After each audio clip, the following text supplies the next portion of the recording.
This conference will now be recorded. Shri గురుభ్యో నమః. నమస్తే మేడం, అందరికీ నమస్కారం.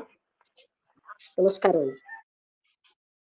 అష్టావక్ర గీత 18వ రోజు 11/10/2020 ఆదివారము.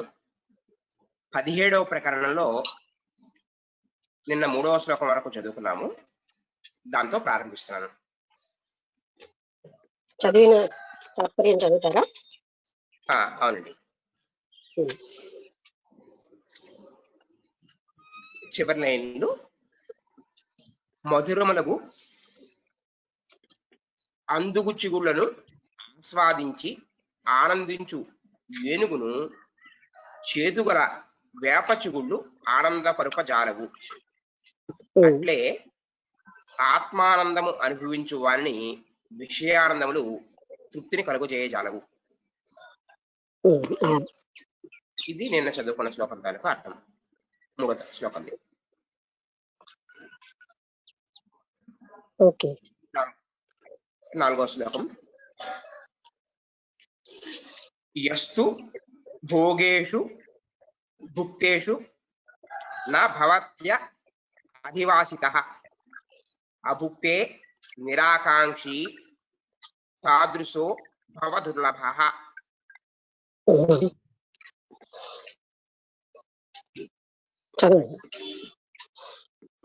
ఎవరికి భోగ వస్తువులు సిద్ధముగా ఉన్నను వాటిని అనుభవించవలను అనే కోరిక ఉండదో, ఎవరికి అప్రాప్త వస్తువుల విషయమై కావలిను అనే కోరిక ఉండదో, ఎవడు తన ఆత్మయందే రతి కలవాడుగా ఉండునో అట్టివాడు ప్రపంచమునందు కోట్ల జనులలో ఏ ఒక్కడో ఉండును, లేక ఆ ఒక్కడును కూడా దుర్లభుడే. Full stop. అంటే భోగించేటటువంటి వస్తువులు ఉన్నా సరే ఏ రకమైన అపేక్ష లేకుండా, తర్వాత ఏ వస్తువుల్ని కోరకుండా ఎవడైతే ఉంటాడో అటువంటి వాడు చాలా దుర్లభం. అంటే ఇది అనుభవించాలి, ఇది పొందాలి అనేటటువంటి ఉద్దేశ్యం ఏమీ లేకుండా, ఆ వస్తువులన్నీ తన దగ్గరే ఉన్నా వాటిని అనుభవించి ఆనందం పొందాలనే లక్ష్యం లేకుండా, అలాంటి ఉద్దేశ్యం లేకుండా. వినబట్టం లేదా? మధ్యలో కట్ అయింది. మధ్యలో వినిపించలేదు. అలాంటి ఉద్దేశ్యమే లేకుండా, భోగించాలనే ఉద్దేశ్యం లేకుండా భోగవస్తువులని ఎదురుగుండా ఉన్నాం. అదే విధంగా ఇంకేదోదో మనం దొరకని పొందియాలన్న ఉద్దేశ్యం లేకుండా ఉన్నటువంటి వ్యక్తి చాలా అరుదుగా ఉంటాడు. కోట్లలో ఒకడు ఉంటాడు, ఉంటే ఉంటాడు, లేకపోతే లేదు కూడా అని చెప్తున్నారు. తర్వాత శ్లోకం 5వది. బుభుక్షురిహ సంసారే ముముక్షురపి దృశ్యతే భోగ మోక్ష నిరాకాంక్షి విరలోహి మహాశయః.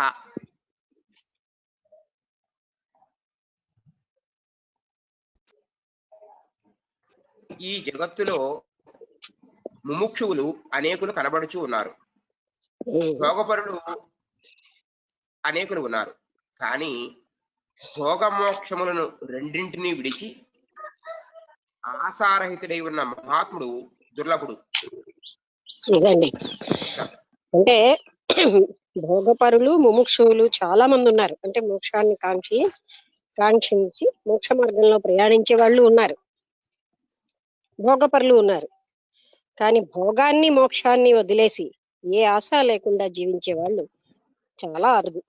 భోగాన్ని కూడా మోక్షాన్ని కూడా వాళ్ళు ఆశించకుండా అలా జీవించే వాళ్ళే చాలా అరుదు. అసలు నిజంగా చెప్పాలంటే ఆశలన్నీ వదిలేస్తే మోక్షాశ కూడా వదిలేయచ్చు. అసలు అది ఆటోమేటిక్ గా డ్రాప్ అయిపోతుంది. ఎందుకంటే ఆకాంక్ష కూడా ఏమీ కోరిక లేకుండా జీవించడం అన్నదే అలాంటి వాళ్ళు చాలా అరుదుగా ఉంటారు అని చెప్తున్నారు. గీతయందు భగవానుడు కూడా ఇప్పుడు చెప్పాను, మనుష్యాణం సహస్రేషు కశ్చిజ్జతతి సిద్ధయే తతతామపి సిద్ధానాం కశ్చిన్మాం వేతి తత్వతః. వేల కొలది మనుషులలో ఒకానొకడు మాత్రమే అంతఃకరణ శుద్ధి కలిగి ఆత్మసిద్ధి కొరకు యత్నము చేయును. అయితే వారిలో కూడా ఏ ఒక్కడో ఆత్మను యథార్థముగా తెలుసుకొనుచు ఉన్నాడు. అది గీతలో కృష్ణుడు కూడా ఇలాగే చెప్పాడు. వేల కొలది వ్యక్తులలో ఎవరో ఒక్కడే ఆత్మను తెలుసుకోవాలని కృషి చేస్తాడు. అసలు ఆ ఉద్దేశమే రాదు మనుషులకి. అందులో ఏ ఒక్కడో కృతార్థుడు అవుతూ ఉంటాడు. సాధారణంగా ఇలాంటి ఇచ్చ జనించడమే చాలా అరుదు. జనించిన వాళ్ళలో ఎవరో ఎక్కడో ఒక్కరే కృతార్థులు అవుతూ ఉంటారంటే అరుదుగా. తర్వాత శ్లోకం 6. ఉమ్, ధర్మార్థ కామ మోక్షేషు జీవితే మరణే తథా ఉమ్, కస్యాప్యుదారచిత్తస్య హేయోపాదేయత నహి. ఉమ్,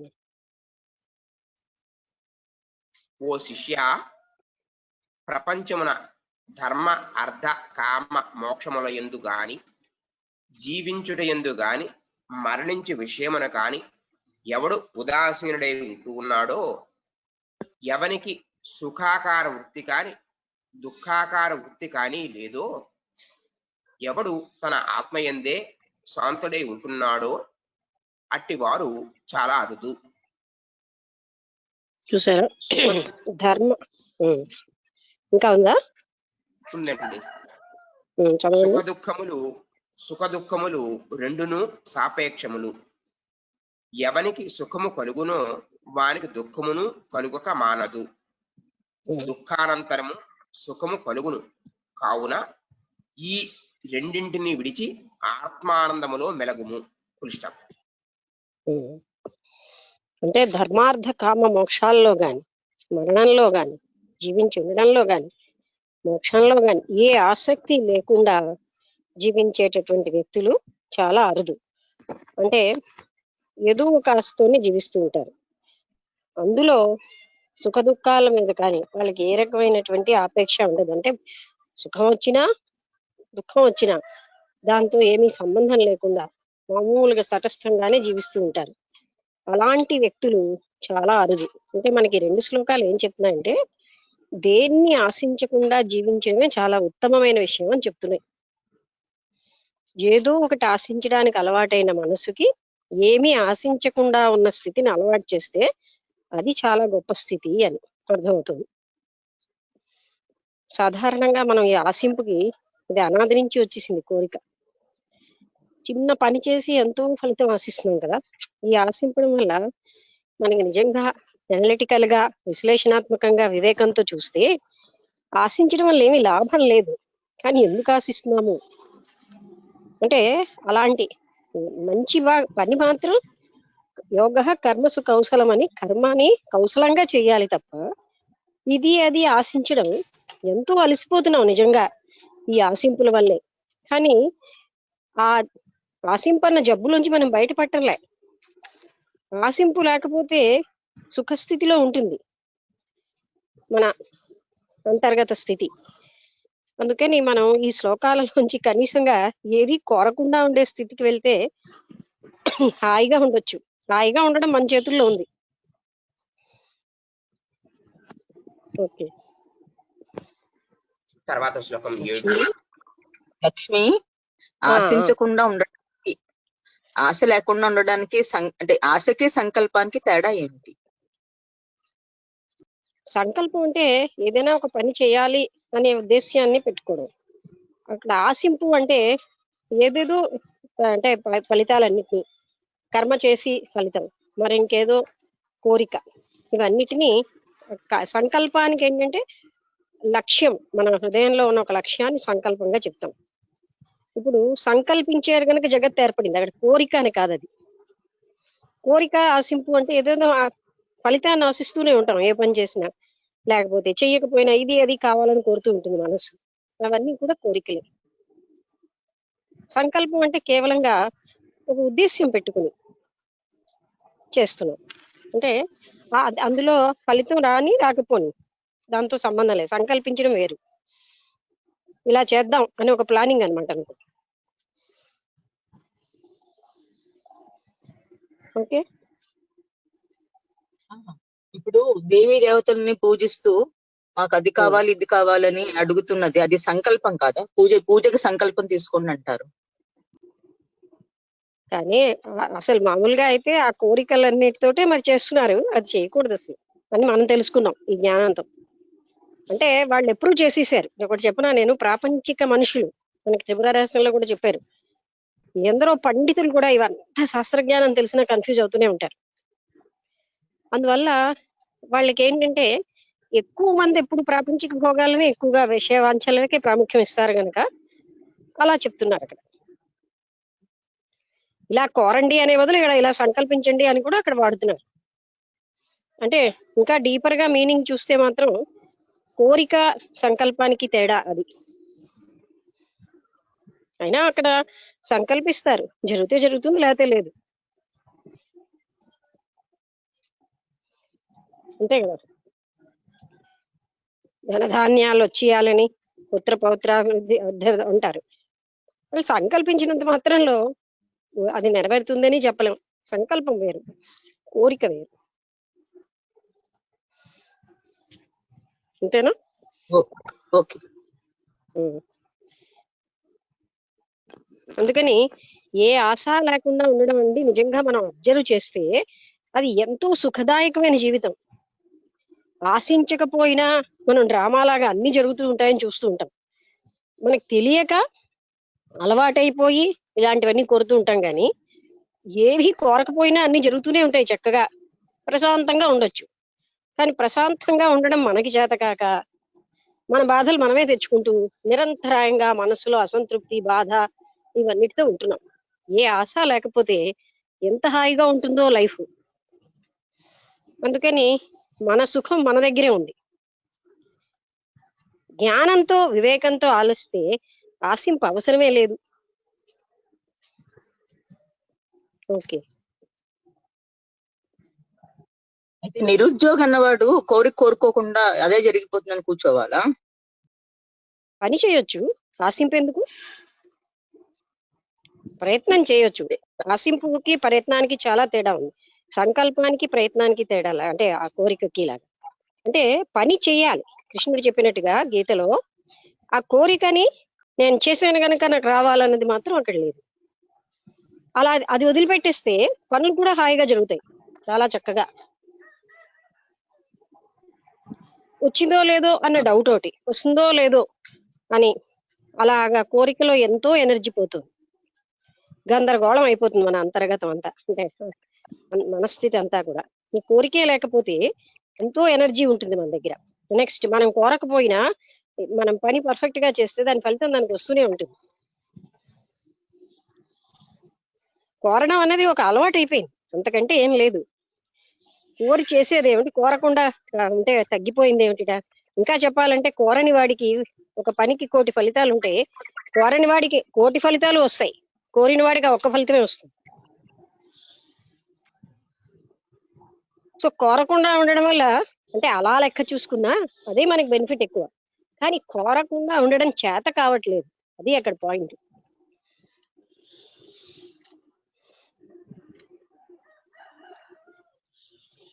అంటే ఇప్పుడు కోరిక లేకుండా మరి ఉద్యోగం కావాలి అన్నది ఒక కోరిక అయిపోయింది కదా. మరి అప్లికేషన్ పెడుతున్నాడు ఎటువంటి ఆశ లేకుండాను ఫలితం మీద, అంటే ఇంకా అది కోరిక ఉండబట్టే కదా అప్లికేషన్ పెట్టాడు. సంకల్పిస్తున్నాడు, తర్వాత తనకి నెరవేరుతుంది. దాన్ని ఈజీగా తీసుకుంటే అక్కడ ఏమీ లేదు కదా, దుఃఖము రాకపోయినా లేదు, వచ్చినా లేదు అనే స్థితిలో ఉంటే హాయిగా ఉంటాం. అంటే గట్టిగా ఉద్యోగం నేను చేస్తేనే నాకు ఇలా సుఖం వస్తుంది అన్నది కూడా ఒక అజ్ఞాన జనితమే. కానీ అలాంటి గట్టిగా అలా మనసులో అలా గట్టి కోరికలు లేకపోతేనే హాయిగా ఉంటాం. అయినా అన్ని పనులు, వివేకానందాన్ని అడిగారు, కోరిక లేకపోతే ప్రపంచంలో పనులు ఎలాగవుతాయని. అప్పుడు ఆయన ఏం చెప్పాడు? ఈ కోరిక కోసం పని చేసేవాడు కోరిక కోసం సగం ఎనర్జీ పెట్టేస్తాడు. ఆ కోరిక కోసం పెట్టే ఎనర్జీ పనిలో పెడతాడు కోరిక లేనివాడు. పెట్టినప్పుడు పని ఇంకా పర్ఫెక్ట్ గా జరిగి ఫలితాలు బాగా వస్తాయి.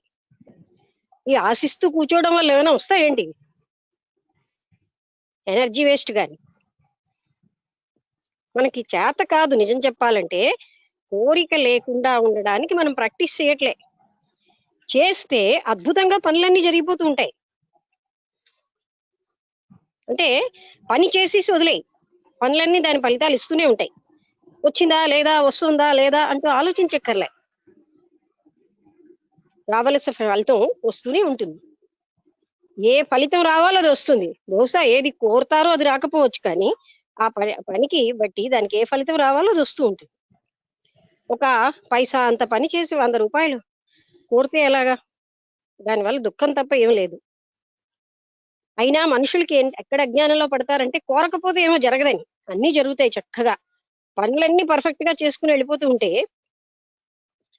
ఆ ఫలితాలు దానికి వస్తూనే ఉంటాయి. ఇప్పుడు మనం టీచర్లుగా ఉన్నాం, మనం పర్ఫెక్ట్ గా పని చేసుకుని వెళ్ళిపోయాక వాళ్ళు పెద్దవాళ్ళే ఎక్కడో నమస్కారం అండి, ఆ రోజు మీరు చెప్పబట్టి మేము ఇంత స్థితికి వచ్చాం అంటుంటే అది మనం కోరేమా? వస్తాయి ఆ ఫలితాలు.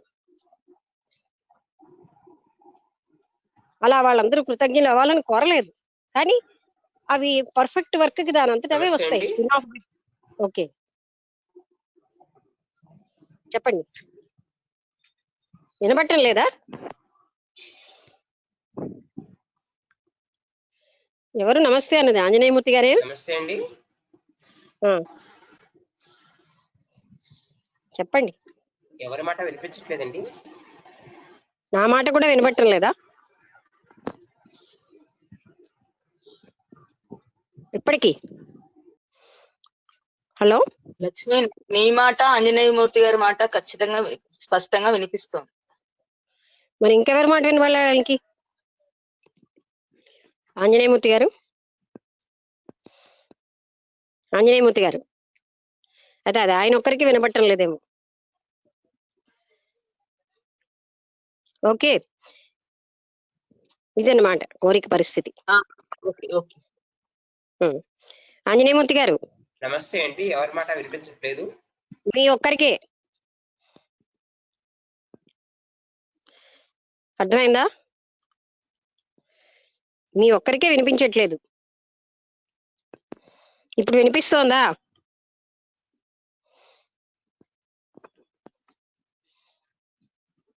డిఫెక్ట్ ఏదో ఉందేమో ఫోన్ లో, చూడండి సిస్టమ్ లో కానీ ఏది జరిగిందో. ఆంజనేయమూర్తి గారు,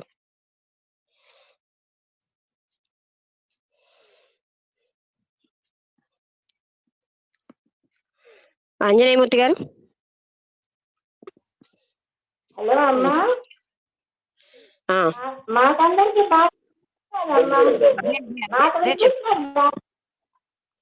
అదే శారద కూడా చెప్పింది కదా, అంటే పార్టిసిపెంట్స్ అందరికీ వినిపిస్తుంది, ఆయన ఫోన్ లో ఏదో డిఫెక్ట్ ఉందని పిలుస్తుంటే ఆయన వినబట్టం లేదు. ఫోన్ చేసి చెప్పాలేమో. ఫోన్ చేస్తాను నేను.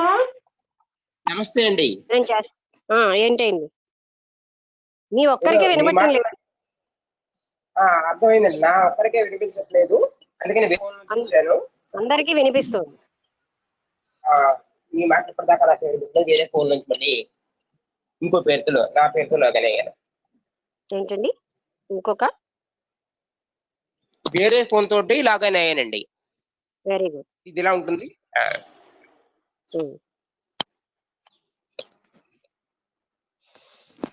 అందుకని కోరిక అన్నది మనకి కోరకుండా ఉండడం చేత కావట్లేదు. ఎలా అయితే బాడీ నేను అని అనుకోకుండా ఉండడం చేత కావట్లేదో, కోరిక కూడా కోరకుండా ఉండడం చేత కాక కోరుతున్నాం. కానీ కోరిక కోరినా కోరకపోయినా అద్భుతంగానే పనులు జరుగుతాయి. ఇంకా చెప్పనా, కోరకపోతే ఇంకా బాగా జరుగుతాయి. ఓకే,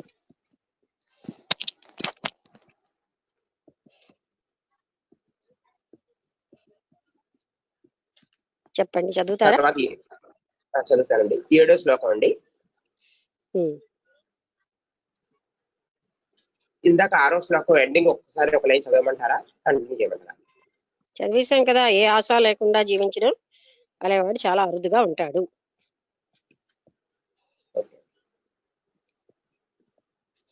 వాంఛాన విశ్వ వినయే న ద్వేష తస్య. ఇక్కడ మీరు ఒకటి చెప్పనా, వాంఛ నా విశ్వ వినయే అలా చదివితే కొంచెం బాగుంటచ్చు. వాంఛాన అని అక్కడ ఆపకండి. వాంఛ న విశ్వ వినయే న ద్వేష తస్య చ స్థితౌ యథా జీవికయా తస్మాద్ధన్య అస్తే యథా సుఖం.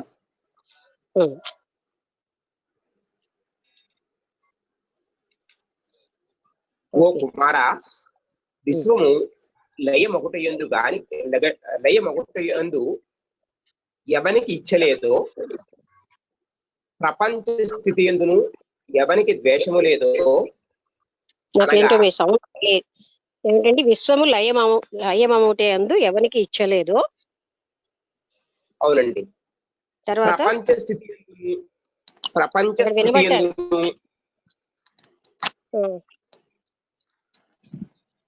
చదవండి.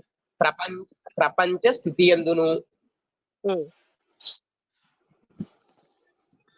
ఎవరికి ద్వేషము లేదో అనగా ప్రపంచము ఉండును గాక లేక ఉండకుండును గాక. దాని నిమిత్తమే లేనివాడై తనను విశ్వమునకు సాక్షిగాను అధిష్టానముగాను తెలుసుకొని స్థితుడవై ఉంటూ ఉన్నాడో అతడే కృతకృత్యుడు, ధన్యుడు, పూజాయోగ్యుడు. అంటే విశ్వము లయం అవడం అన్న దాన్ని ఇష్టపడినవాడు అంతే కదండి. విశ్వ లయముని కోరుకోనివాడు. నాకు ఏం చెప్పారు అక్కడ పదం? ఇచ్చలేనివాడు. ఇచ్చలేనివాడు. తర్వాత ప్రపంచం ఉన్నది లేదు, దాంతో ఏ సంబంధం లేకుండా సాక్షిగా జీవిస్తూ ఉన్నవాడికి వీటితో ఏమీ నిమిత్తంగా లేకుండా హాయిగా ఉంటాడు. అంటే ఏమి జరిగినా ఈ ప్రపంచంలో, ప్రళయం వచ్చినా ప్రళయం రాకపోయినా, ప్రపంచం ఉన్నా జగత్తు లేకపోయినా, ఏ సంబంధము లేకుండా, అంటే ఎప్పుడు ఆత్మ చైతన్యంలోనే ఉంటే అది అటువంటి వాడు సాక్షిగా ఉంటూ ఏమీ దేనికి విచారించడు, ఏది కోరుకోడు కూడా.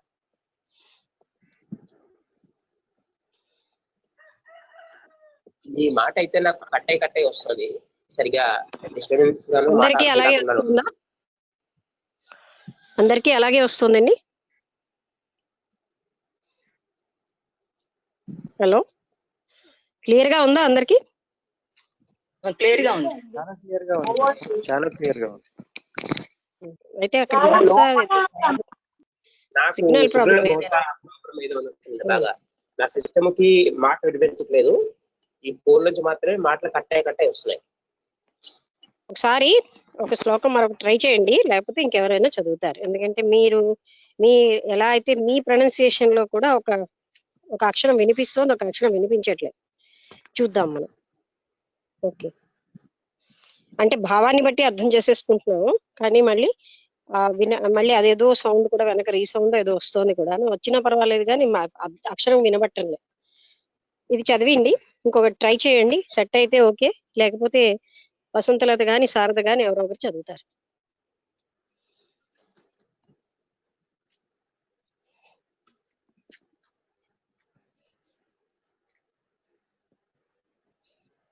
అతడే కృతకృత్యుడు, ధన్యుడు, పూజాయోగ్యుడు. అతడే అంటే కృతకృత్యుడు అంటే అతడే సఫలీకృతం అయినవాడు, ధన్యుడు, పూజాయోగ్యుడు, అతన్ని పూజింపదగినవాడు. అంటే ఆయనకి ఎంత ఏమీ ఉండదు అంటే ప్రపంచం ఏమైనా లేకపోయినా ఆయనకి సంబంధం లేదు. జగత్తు విలీనమైనా, అది ప్రళయం వచ్చినా లేకపోయినా ఆయనకి ఏ సంబంధం లేకుండా దాంతో ఆయన సాక్షిగా ఉంటాడు. అటువంటి వాడిని కృతకృత్యుడు అంటే సఫలీకృతం పొందేడు. ఎందులో తాను ఆత్మ చైతన్యంగా ఉండి ఆత్మజ్ఞానాన్ని పొందాడు. అలాంటి వాడే పూజనీయుడు. 8వ శ్లోకం అండి. కృతార్థోనేన జ్ఞానేనేత్యేవ గళితధీకృతి పశ్యన్యమన్ సుసంగ్రన్న నాస్తే యథా సుఖం. టీకా చదవమంటారా? తాత్పర్యమా? తాత్పర్యం చదివితే అర్థం కాకపోతే టీకా చదువుదురు కానీ శ్లోకమే ఒక్కొక్క పదం ఒక్కొక్క కష్టం వినబడలే కానీ, సరే మీరు తాత్పర్యం చదవండి, అది కూడా వినబడకపోతే అప్పుడు చూద్దాం. అద్వైతముకు ఆత్మ జ్ఞానము ద్వారా నేను కృతార్థుడనైతిని అను బుద్ధి కూడా ఎవరికి ఉత్పన్నము కాదో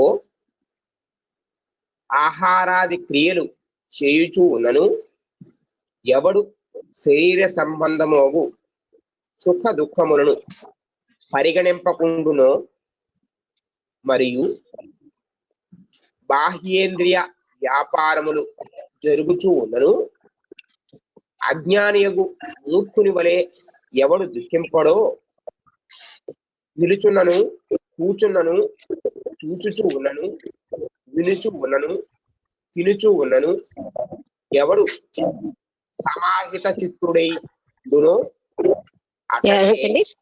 ఎవడు సహాయత సమాహిత ఆ? సమాహిత సమాహిత చిత్తుడు ఓకే సమాహిత చిత్తుడై ఉండునో ఉమ్. అతడే అయ్యుడు అటివాడే పరబ్రహ్మ స్వరూపుడు. Full stop. అంటే ఇక్కడ మళ్ళీ వర్ణిస్తున్నారు. ఎవరైతే కృతార్థత పొందేరో ఆత్మజ్ఞానాన్ని పొందేరో వాళ్ళ స్థితిని మనకి వర్ణించి చెప్తున్నారు. ఎవరైతే నిరంతరంగా అంటే ఏ పని చేస్తున్నా పనితో ఏం సంబంధం లేకుండా తిన్నా తాగినా నడిచినా ఏమి చేస్తున్నా ఆ పనితో ఏ సంబంధము లేకుండా అదే విధంగా ఏ రకం వికారాలు లేకుండా అలాగ ఉన్న వ్యక్తే అసలైన కృతార్థుడు. అవి మొట్టమొదటి చెప్పారు. ఏంటి చెప్పారండి ఒకసారి చదవండి. అద్వైతముకు ఆత్మజ్ఞానం ద్వారా నేను కృతార్థుడనైతిని అను బుద్ధి కూడా ఎవరికి ఉత్పన్నము కాదో ఉమ్. ఆహారాది క్రియలు చేయుచున్నను ఇప్పుడు ఎవడు అంటే తాను అద్వైత స్థితి వచ్చినా సరే నేను అన్ని పొందేశాను, నేను అంటే జ్ఞానిని అయిపోయాను అనే భావన ఎవడికి ఉత్పన్నం కాదు. ఎవడు ఇన్ని పనులు చేస్తున్నా ఏ పనితో సంబంధం లేకుండా ఉంటాడో అతడే అసలైనటువంటి కృతార్థత పొందినవాడు, పూజనీయుడు. అంటే ఏంటండి, మోక్ష ప్రాప్తిని పొందినా నేను పొందేను అనేటటువంటి భావన ఏమీ లేకుండా ఉంటాడో. ఎందుకంటే నిజంగా చెప్పాలంటే ఉండదు, ఈ పనులన్నిటితో ఏ సంబంధము ఉండదు. అతడే నిజంగా కృతార్థుడయ్యాడు, అంటే ఆత్మజ్ఞానాన్ని పొందేడు అని అర్థం. నేను పొందేను, నేను కృతార్థుడిని అయిపోయాను అన్న భావన కూడా లేకుండా ఉండగలగడం ఉండదన్నమాట. అద్వైత స్థితి పొందాడు, కానీ అక్కడ నిజంగా అద్వైత స్థితి పొందాడు అని చెప్పడానికి వేరే ఉంటాడేంటి?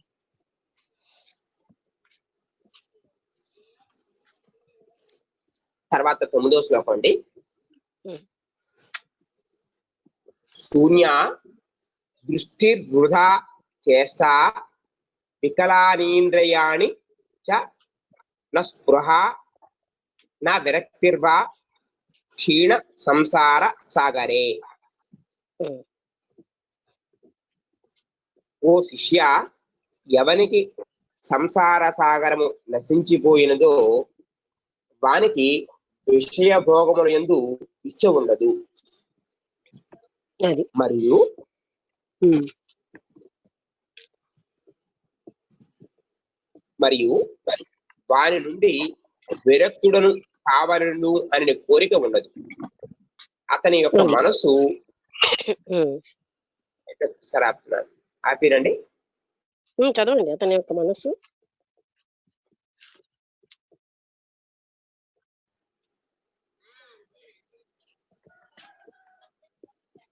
చదవండి. నమస్తే అండి. చదవండి, వినబడలేదా? అతని యొక్క అదే అర్థం కాలేదు, మీరే మాట్లాడుతున్నారు, నాకేం మాట వినిపించకపోయేసరికి. అతని చదవండి యొక్క చదవండి. మనసు మరియు ఇంద్రియములు చదువుతున్నానండి. వినబడుతుంది, చదవండి. నమస్తే అండి. వినబడుతోంది, చదవండి. మీకు వినబడటం లేదు మరి. చదవండి. హలో, చదవండి. ఓకే అతని అండి. యొక్క మనస్సు అతని యొక్క మనస్సు మరియు ఇంద్రియములు మొదలగునవి బాలుని వలె లేక ఉన్మత్తుని వలె వ్యాపార శూన్యములు అగుచూ ఉన్నవి. మరియు వాని శరీర చేష్టలు కూడా వ్యర్థమైపోవచ్చు ఉన్నవి. అతని ఇంద్రియములు బలరహితములై పోవచ్చు ఉన్నవి. తన ఎదుట ఉన్న విషయములను నిర్ణయించుటకు కూడా శక్తి లేకపోవచ్చు ఉన్నది. Full stop.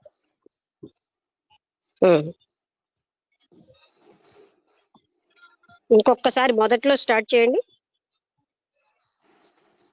మొదటి వాక్యం. ఎవనికి సంసార సాగరము నశించిపోయినదో వానికి విషయ భోగములందు ఇచ్చ ఉండదు. అదండి, అంటే ఎవరికైతే సంసారం అనేది పూర్తిగా పోయింది వాళ్ళలోంచి, అంటే సంసార భ్రాంతి పోయింది, ఈ సంసారం ఏమీ కాదు, ఇది కేవలంగా చైతన్య స్వరూపంగానే ఉంది అనే నిశ్చల స్థితి వచ్చేసిన వ్యక్తికి సంసారంలో ఏమీను రక్తి ఉండదు. అలాగే ఇంద్రియ భోగాలలో కూడా వాళ్ళకి రక్తి ఉండదు. మనస్సు పెడితేనే కదా ఇంద్రియాలు వాటి వాటి పనులన్నీ బాగా చేస్తాయి. ఆయన మనస్సు రహితం అయిపోయింది. అంటే ఇప్పుడు ఇంద్రియం ఏదైనా తింటోంది, అంటే ఉదాహరణగా మనం నోటితో తింటున్నాం, ముక్కుతో చూస్తున్నాం, వాసన చూస్తాం. అక్కడ ఇంద్రియ వ్యాపారానికి మనస్సు ఉంటే గాని అవి సక్రమంగా జరగవు. అందుకని ఆయన ఇంద్రియాలు ఎలా ఉంటాయంటే ఏదో తింటాడు, కానీ వాటితోటి రక్తి గాని అనురక్తి గాని ఆయనకి లేదు. ఎందుకంటే ఆయన చైతన్య స్థితిలో మనోరహితం పరిశుద్ధ మన అంతఃకరణతో ఉంటున్నాడు. అందువల్ల ఆయనకి ఇలాంటి భోగాలు వేటిలో ఆసక్తి లేకపోవడం, ఇంద్రియ విషయాలలో ఏ రకమైన కోరికలు లేకుండా అలా అలా ఇంద్రియాలు కూడా పని చేయనట్టుగా ఉంటాయి, పని చేస్తాయి, కానీ ఆయనకి వాటితో సంబంధం ఏమీ ఉండదు. అంటే పిల్లలు ఎలా అయితే ఏదో చేస్తూనే ఉంటారు, వాటి మీద ఏదో మోహంతో కాకుండా, అలాంటి స్థితి ఆ జ్ఞానికి ఉంటుందన్నమాట. అంటే సంసారంతో అతనికి సంబంధం లేదు, ఇంద్రియ సుఖాల మీద ఆపేక్ష లేదు, అది సుఖం వచ్చినా ఏమొచ్చినా అతనికి సంబంధం లేకుండా అలా నిశ్చలంగా ఉంటాడు.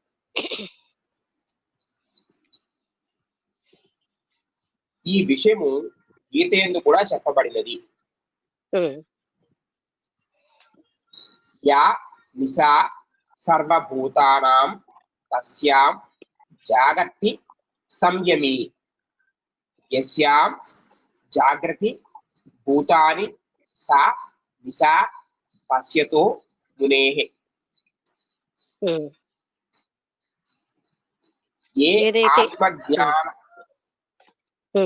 ఏ ఆత్మజ్ఞాన రూప రాత్రియందు సమస్త భూతములను నిద్రించుచూ ఉన్నవో దాని యందు జ్ఞాని మేల్కొనుచూ ఉన్నాడు. జ్ఞాని మేల్కొనుచున్నాడు.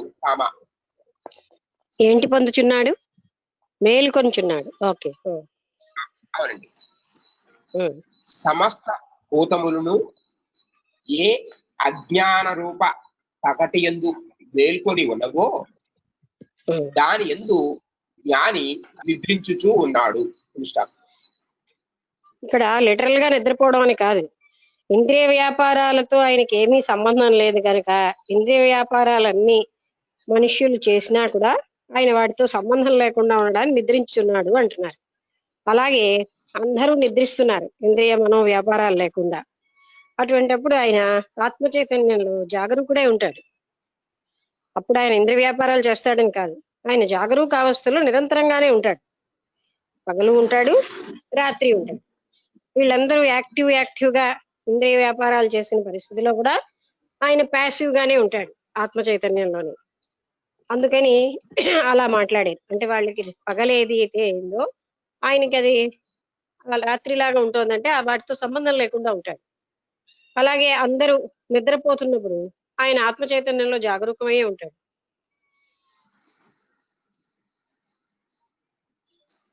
తర్వాత శ్లోకం 15.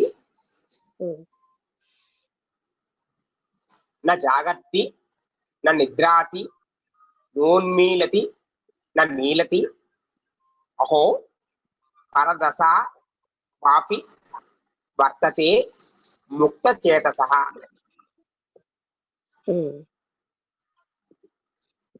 ఓ శిష్య, జ్ఞాని ఇటువంటి పగటి యందు మేల్కొని ఉండడు.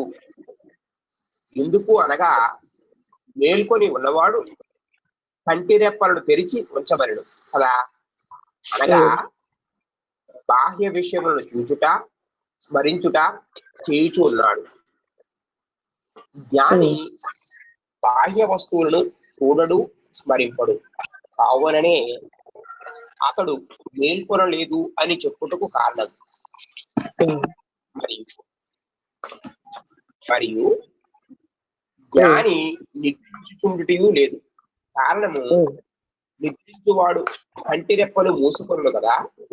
అందువలన అతడు బాహ్య పదార్థములను వీటిని చూడజాలడు. జ్ఞాని అన్నచో బాహ్యములకు సమస్త పదార్థములను పరబ్రహ్మ స్వరూపముగా చూచుచూ ఉన్నాడు. అది ఎక్స్ప్లెనేషన్ రైట్. కంటి రెప్పలు మూసుకున్నాడా, కంటి రెప్పలు తెరిచాడా పాయింట్ కాదు అక్కడ. ఎందుకంటే మరి ఆత్మజ్ఞాని అయ్యుండి జీవన్ముక్తుడు అన్ని పనులు చేస్తాడు కదా. ఏమంటారు? కంటి రెప్పలు మూసుకుని చేయడే. అందుకని వెంటనే మీరు కూడా క్వశ్చన్ అడుగుతారు, మరి ఆత్మజ్ఞాని అంటే ఉత్తమ జ్ఞాని అన్ని వ్యాపారాలు చేస్తున్నాడు కదా. అందువల్ల మనం ఏం తెలుసుకోవాలంటేనండి, ఆయనకి ఇంద్రియాలతో సంబంధం ఉండదు కనుక ఇంద్రియ సుఖాలతో ఆయన ఆ టైంలో కూడా నిద్రించిన వాడిలా ఉంటాడు. అంటే ఏంటి? వాటితో నిమిత్తం లేకుండా జీవిస్తాడు. అందుకని అందరూ యాక్టివ్ గా ఇంద్రియ సుఖ భోగాల్లో ఉన్నప్పుడు జ్ఞాని దాంతో సంబంధరహితంగా ఉంటాడు. అలాగే అందరూ నిద్రపోయి ఏ ఇంద్రియ వ్యాపారాలు చేయకుండా ఉన్నా జ్ఞాని ఆత్మ చైతన్యంలో అంటే నిరంతరంగా ఆత్మ చైతన్యంలోనే ఉంటాడు. అందుకని రాత్రి కూడా ఆయన అందరూ పడుకున్నప్పుడు ఆయన ఆత్మ చైతన్యంలోనే ఉంటున్నాడు అని ఇక్కడ చెప్పబడుతుంది. అంతేగాని కళ్ళు తెరవడం మూయడం అనే పాయింట్ మనం మరి ఉత్తమ జ్ఞానులకి ఎలాగా? జనకుడు అన్ని పనులు చేసాడు కదా, అంటే కళ్ళు మూసుకుని చేయలేదు కదా. అది అంటే మరి జ్ఞాని అని జనరలైజ్డ్ గా మాట్లాడేటప్పుడు ముగ్గురు జ్ఞానులు అందులోకి వస్తారు. ఉత్తమ జ్ఞాని, మధ్యమ జ్ఞాని, అధమ జ్ఞాని. ఇక్కడ జ్ఞాని యాక్టివ్ గా ఇంద్రియాలతో ఆ ఇంద్రియ సుఖాలతోటి కలయిక, వాటి మీద తపన, ఇంద్రియ సుఖానుభూతులతో ఉండడు. అందుకని అతనికి ఎలా ఉంటాడంటే జ్ఞానిష అంటే అది ఆ మిగతా వాళ్ళకి పగలైనప్పుడు ఈయనకి ఏమీ సంబంధం లేదు అటువంటి వాటిలో యాక్టివ్ గా ఉండడు అని చెప్పడం అన్నమాట. అలాగే వాళ్ళందరూ ఇంద్రియ సుఖాలు, మనస్సుఖాలతో యాక్టివ్ గా ఉన్నప్పుడు ఆయన వాటికి సంబంధం లేకుండా ఉంటాడు. ఓకే.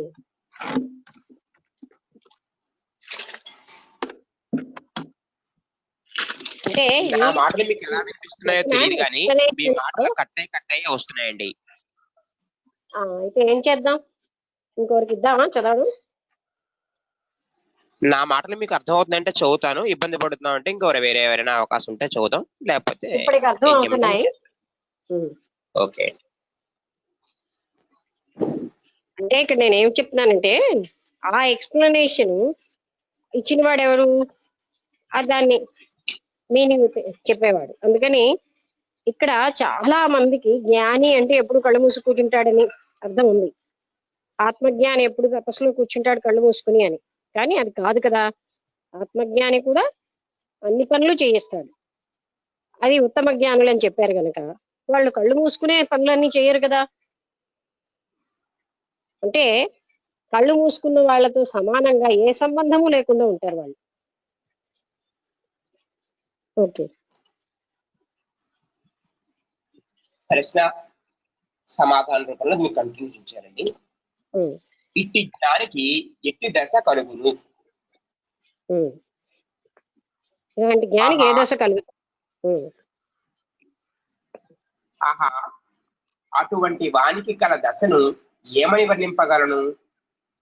శాంత చిత్తుడుకు జ్ఞానికి ఒకనొక అప్రాకృతమగు ఉత్కృష్ట తురీయావస్థ కలుగును. ఆ దశను వర్ణించుటకు చర్మమయమైన ఈ నోరు చాలదు, అది దీనికి అతీతమైనది. అంజనేయమూర్తి గారు, స్పష్టత లేదు. అంటే వినబడుతోంది కానీ స్పష్టంగా వినబడటం లేదు. మళ్ళీ చదవండి అనాలన్న పరిస్థితి వచ్చింది. ఒక్క పదమే కాదు, చాలా పదాలు.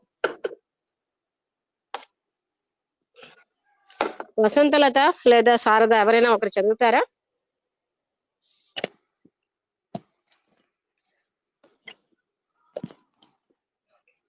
వసంతలత పండితునిస్తారా?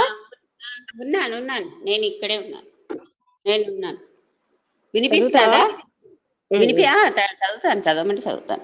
ఎందుకంటే నాకు వినిపిస్తున్నది, నాకు అతనిది వినిపిస్తున్నది, నీది అదే అతనిది క్లాస్ లో స్పష్టత లేదు కదా. సరే ఓకే. ఎక్స్ప్లెయిన్ చేయాలంటే ప్రతి అక్షరము వినబడాలి కదా. నాది సరిగ్గా వినిపిస్తున్నది అంటే నేను మొదలు పెడతాను. నీకు వినిపిస్తోంది, లేకపోతే నిన్ను కూడా ఆపివంచాను కదా. అదే అంటే ఇప్పుడు ఇట్టి జ్ఞానికి ఎట్టి దశ కలుగును అని ప్రశ్న వేసిన తర్వాత ఒక జవాబు, ఆహా అటువంటి వానికి గల దశను ఏమని వర్ణింపగలను? శాంత చిత్తుడగు జ్ఞానికి ఒకానొక అపాకృతమగు ఉత్కృష్ట తురీయావస్థ కలుగును. ఆ దశను వర్ణించుటకు చర్మమయమైన ఈ నోరు చాలదు, అది దీనికి అతీతమైనది. అది అంటే నేను రిపీటే చేశాను, ఆయన చదివింది అంతే. అంటే అటువంటి జ్ఞాని యొక్క దశ ఏమిటని అడిగారు. స్థితి ఏమిటి అర్థం? ఏంటి అప్రాకృతమగు ఉత్కృష్ట తురీయావస్థ అంటే ఏమిటి అర్థం? అది అప్రాకృతమా?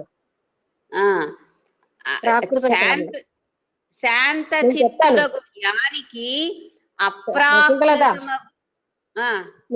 నువ్వు చదివావు కదా, నేను చెప్పడం నా బాధ్యత. చెప్పకపోతే ఏదైనా పదం వదిలేస్తే అడుగు. అది అంటే అప్రాకృతం అంటే ప్రకృతి పరంగా జరిగేవి, సామాన్యంగా జరగనివి అన్నమాట. అటువంటి తురీయావస్థ ఆయనకి ఆనందంగా ఉంటాడు. ఆయన అవస్థని వర్ణించడానికి, ఆయన సుఖాన్ని వర్ణించడానికి మనం వర్ణించనలవి కాదు. ఈ నోరు చాలదని అంటే అర్థం ఏంటి? ఆయన స్థితిని మనం మాటల్లో చెప్పలేనంత స్థితిలో ఉంటాడు. అది అప్రాకృతం. అంటే ఏమిటిది? ప్రకృతి ధర్మాలను అనుసరించకుండా, అంటే మామూలుగా సహజంగా ఉండేది కాదు, చాలా సహజ స్థితిలో ఉంటాడు ఆయన. అంటే అలాంటి గొప్ప స్థితిలో ఉన్న వ్యక్తి యొక్క స్థితిని మాటలతో వర్ణించలేనంత ఆనంద స్థితిలో ఉంటాడు ఆయన. తురీయావస్థ అంటే తురీయావస్థ అంటే మీరు ఇంకా ఏమీ సంబంధం లేకుండా అదే ఆత్మ చైతన్యంలో ఉండగలిగే స్థితి అన్నమాట. అక్కడ ఆయనకి ఏమీ ఉండదు, ఇంకా మనకి అది తురీయ స్థితి అని ఉంటారు. తర్వాత శ్లోకం. సర్వత్ర దృశ్యతే స్వస్థః, సర్వత్ర దృశ్యతే స్వస్థః, సర్వత్ర విమలాశయః, సమస్త వాసనాముక్తో ముక్తః సర్వత్ర రాజతే.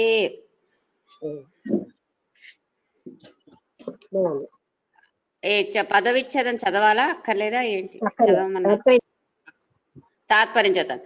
ఓ శిష్య, జ్ఞానియగు జీవన్ముక్తుడు సుఖ దుఃఖముల యందంతటను స్వస్థ చిత్తుడై ఉంటున్నాడు. అజ్ఞాని సుఖము వచ్చుచున్నప్పుడు సంతోషమును, కష్టము వచ్చినప్పుడు శోకమును పొందుచున్నాడు. జ్ఞాని సుఖ దుఃఖములను, హర్ష శోకములను సమానముగా చూచుచు ఆత్మానందములో నిమగ్నుడై ఉండును. మళ్ళీ అదే చెప్తున్నారంటే ఆయన అది గీతలో కూడా సుఖ దుఃఖ సమీ అంటే ఒక శాతం ఉంటుంది కదా. అంటే రెండింటినీ సమానంగా తీసుకుంటాడు. ఆయనకేం సంబంధం లేదు వాటితోటి. ఆయన ఆత్మానందంలో ఉంటాడు కనుక ఆయనకి సుఖం దుఃఖము వీటితోటి ఏ సంబంధము లేకుండా మంచి సంకల్పాలన్నీ చేస్తూ ఉంటాడు. అంటే అంటే మంచి అంటే స్వచ్ఛమైన చిత్తంతో ఉంటాడు. అందుకని ఆయనకి ఈ మామూలు వాళ్ళకి ఆయనకి ఏమిటి తేడా అంటే, వీళ్ళు సుఖానికి ఆనందిస్తూ దుఃఖానికి శోకిస్తూ ఉంటారు. అలాగా ఆయన శోకము లేదు దుఃఖము లేదు. అలాగా నిరంతరం స్వచ్ఛమైనటువంటి మనస్థితితో ఉంటాడు, మంచి సంకల్పాలతో. అంటే మంచి అంటే అక్కడ సంకల్పం కూడా కాదు అవసరమైతేనే తప్ప. విమల చిత్తం అంటే స్వచ్ఛమైన చిత్తంతో ఉంటుంది. అజ్ఞాని మిత్రుల యందు రాగమును, శత్రువుల యందు ద్వేషమును ప్రకటించును. జ్ఞాని శత్రుమిత్రులను సమానముగా చూచును. జ్ఞాని విషయ వాసనారహితుడై జీవన్ముక్తుడై నిరంతరము ఆత్మానందమును అనుభవించుచు ఒకే రీతిగా వెలుగొందును. అంటే ఇదంతా మనం ఇంతవరకు చదువుతున్నాం కానీ మరొకసారి కన్ఫర్మేషన్ కి ఇస్తున్నారు అదే రిపీటెడ్ గా. ఆయన సుఖ దుఃఖాలతో సంబంధం లేకుండా, వాటికి ఏమి హర్షించడం శోకించడం ఏమీ లేకుండా, ఏ వికారము చెందకుండా నిరంతరంగా ఆత్మానందంలో, అలాగే శత్రుమిత్రుల్లో కూడా ఆయనకి ఏ భేదము లేదు. ఎందుకంటే శత్రువు అన్నవాడు లేడు, మిత్రుడు లేడు. ఆయన అది మామూలు అజ్ఞానికి ఉంటుంది, వీళ్ళు నా శత్రువులు వీళ్ళు మిత్రులని. జ్ఞానికి వాటితో ఏ సంబంధము లేకుండా ఆయన నిరంతరం ఆత్మ చైతన్యంలో ఉంటాడు. తర్వాత శ్లోకం లాంటిది ఉంది, 12వ శ్లోకం. పశ్యన్ శృణ్వన్ స్పృశన్ జిఘ్రన్ అశ్నన్, అది జిఘ్రన్ అశ్నన్, గృహ్ణన్ వదన్ వ్రజన్ ఈ హితాని హితైర్ముక్తో ముక్త ఏవ మహాశ్రయః. మహాశయ చదివి తాత్పర్యం చదివిదా? అంతటా చూచుచు వినుచు తాకుచు వాసన చూచుచు వినుచు గ్రహించుచు మాట్లాడుచు నడచుచు జ్ఞాని ఇచ్ఛాద్వేషరహితుడగుచున్నాడు. అది చూసారా ఈ శ్లోకంలో ఆయన నడుస్తున్నా, మాట్లాడుతున్నా, సూచిస్తున్నా, వాసన చూస్తున్నా, ఏదైనా వింటున్నా, ఆయన ఏ పని చేస్తున్నా కూడా ఇచ్ఛారహితంగా చేస్తూ ఉంటాడు. అంటే ఇచ్ఛ అంటే ఏంటి? ఇది చెయ్యాలి అనే ఒక కోరికతో ఏమీ చెయ్యడనమాట. ఆయన ఎప్పుడూ కూడా వీటి ఏటికి సంబంధం లేకుండా ఆత్మ చైతన్యంలో ఉంటాడు. అంటే అన్ని పనులు చేస్తున్నా కూడా ఆత్మ చైతన్యంలో ఉంటూ ఉంటాడు. అతని చిత్తం ఎల్లప్పుడూ పరబ్రహ్మమునందే నిమగ్నమై ఉండును. పరబ్రహ్మం అన్నా ఆత్మ చైతన్యం ఉన్నా ఇవన్నీ ఒకటి. ఆయన యొక్క చిత్తం ఎప్పుడు కూడా పరబ్రహ్మ తత్వంలోనే ఉంటుంది, లేదా చైతన్య తత్వంలోనే ఉండిపోయింది. అందువల్లనే అతడు జీవన్ముక్తుడని చెప్పబడుచున్నాడు. అలా ఉండడం వల్లనే ఆయన జీవన్ముక్తుడు అని చెప్పబడుతున్నాడు. అంటే ఏంటి? ఆయన ఏ కర్మ ఆయన్ని బంధించదు, ఎందులోని ఆయనకి ఆసక్తి ఉండదు. అలా అని చెప్పి డల్లు కాదు అక్కడ, అది కూడా గ్రహించాలి. డల్లుగా ఉండడు ఆయన. ఆయన నిరంతర చైతన్య స్వరూపుడై ఉంటాడు. ఆయన ఆత్మ చైతన్య స్థితుడై ఉండడం వల్ల ఏ పని చేస్తున్నా ఆయన అక్కడే ఉండి సుఖానుభూతిలో ఉంటాడు, పని యొక్క ఫలితంతో సంబంధం లేకుండా. మరొక శ్లోకం ఉన్నది, 13వ శ్లోకం. న నిందతి నచ స్తౌతి న హృష్యతి న కుప్యతి న దదాతి న గృహ్ణాతి ముక్త సర్వత్ర నీరసః.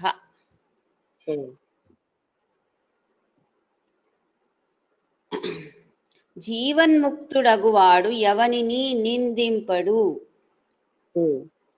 ఎవనినైనను స్తుతింపడు, హర్షింపడు, కోపింపడు. అనగా ఒకడు తనకు ఆదర సన్మానములు చేసినను వానిని స్తుతింపడు, నిరాదరము చూపిన వానిని దూషింపడు, మిక్కిలి మంచి భోజనాదులు దొరికినప్పుడు హర్షించడు, అవి దొరకనప్పుడు దుఃఖింపడు. మరియు శరీర నిర్వాహమునకు మించి ఏ వస్తువునైనను గ్రహింపడు, లేక దేనినైనను తీసుకొని ఇంకొకరికి ఇచ్చుటకు ప్రయత్నింపడు. ఇది అంటే జ్ఞాని లక్షణాల్లో ఉంటాయన్నమాట. ఆయన నిందించేనా, ఎవరైనా తను నిందిస్తున్నా స్తుతించినా వాటితో ఏమీ సంబంధం లేకుండా ఉంటాడు. అంటే నిందాస్తుతులకి ఆయన చలించడు. నిందించారు కదా అని దుఃఖించడు, స్తుతించారు కదా అని పొంగిపోడు. అలాగే ఎలా అయితే అది నిందాస్తుతులు మనస్సుకు సంబంధించినవి కదా, శరీరానికి సంబంధించిన ఏంటి అంటే ఎన్నో రకాలైన రుచికరమైన వస్తువులు కానీ భోగ్య వస్తువులు ఎన్ని దొరికినా ఆయన ఏది పొంగిపోడు. అలాగే దొరకకపోయినా కుంగిపోడు. ఆయన ఎప్పుడు కూడా నిశ్చలంగా ఆత్మస్థితిలో ఉంటాడు. అందుకని ఆయనకి వీటితో ఏమీ సంబంధం లేదు. ఇందులో 2 సెంటెన్సులు నాకు కొంచెం లేక దేనినైనాను తీసుకొని ఇంకొకరికి ఇచ్చుటకు ప్రయత్నింపడు, ఒకరి నుండి ఒకరికి ఇప్పించుటకును చూడడు, నిరంతరము తనలో తానే ఆనందమగ్నుడే. అంటే ఏమిటి అర్థం? దేనినైనా ఇవ్వడం. మనం ఏం చేస్తాం, సరే వాళ్ళని ఎందుకు నొప్పించడం అని తీసుకుంటాం, తీసుకుని మనకు అక్కర్లేకపోయినా ఇంకోరికి ఇస్తాం. లేదు అంటే నా దగ్గర లేకపోతే వాళ్ళ చేత ఇప్పించండి, మీరు ఇవ్వండి అని అడగడు. అలాంటి ప్రయత్నాలు ఏమీ చేయడు ఆయన. ఎందుకు చేయడు? ఆయన జ్ఞాన స్థితిలో ఉన్నాడు. అందువల్ల ఆయన ఇలాంటి ప్రయత్నాలు ఇలాంటి అసలు ఏమీ సంకల్పించడు. అంటే ఈ వ్యాఖ్యానం ఇంకొంచెం ఎక్కువగా చేశారు ఏంటంటే ఇంకొకరి దగ్గర నుంచి గ్రహించి మరొకరికి ఇవ్వడం అలాంటి పని చేయడు. తర్వాత మరొకరు ఎవరికో అదిగో నేను ఇవ్వలేకపోతున్నాను వెయ్యి ఆయనకి అని అలాంటివి ఆయన చెప్పడు. అటువంటి స్థితిలో ఉంటాడు. ప్రశ్న: గురుదేవ, లోకులు దిగంబరులను భిక్ష తీసుకొని జీవించు వారలను జీవన్ముక్తులని తలంచుచున్నారు, ఇది నిజమా అని క్వశ్చన్. ఒకసారి పై శ్లోకంలో జ్ఞానం అలా ఎందుకు చేస్తాడంటే ఆయనకి అన్ని తెలుస్తూ ఉంటాయి. ఏంటని ఒకరి దగ్గర నుంచి తీసుకుని ఇంకోరికి ఇవ్వడం. ఎందుకంటే అది కూడా కర్మే. ఎందుకు మనం తీసుకోవడం ఎందుకు అంటే అతనికి కర్మ వస్తుందని భయం ఏం కాదు, కానీ అతనికి పేట్లోని ఆసక్తి ఉండదు. వాళ్ళకి ఇవ్వడం ఎందుకు, ఎవరి కర్మానుసారం అన్ని కరెక్ట్ గానే, ఆయన అజ్ఞానంగా చేయడు, జ్ఞానంగానే ఉంటాడు. కానీ ఆయన సంకల్పరహితంగా ఉంటాడు. కారణం ఏంటి? సంకల్పించాల్సిన అవసరం లేదని తెలిసిపోయింది. In the world everything is running nicely అని రాబర్ట్ బ్రౌనింగ్ ఆయన అని చెప్పినట్టుగా అన్ని సవ్యంగానే జరుగుతున్నాయి. తాను ఏది సంకల్పించక్కర్లే, డివైన్ ప్లాన్ ఆయనకు అర్థమైపోయింది. అందుకని అది తెలియని వాళ్ళకి ఏదో ఉపకారం చేసేయాలి, ఇలా అనాథాశ్రమంలో వాళ్ళకి మనం ఇచ్చేయాలి అలా అని ఇలాంటి భావాలతో ఉంటారు. అది పూర్తిగా తెలిసిన వానికి అన్ని కరెక్ట్ ఆర్డర్ లో జరుగుతున్నాయని జ్ఞాని గ్రహిస్తాడు. సో ఆయన దానికి భిన్నంగా ఏమీ సంకల్పించడు. He will see the order and the beauty in the universe. Correct, బాగుంది.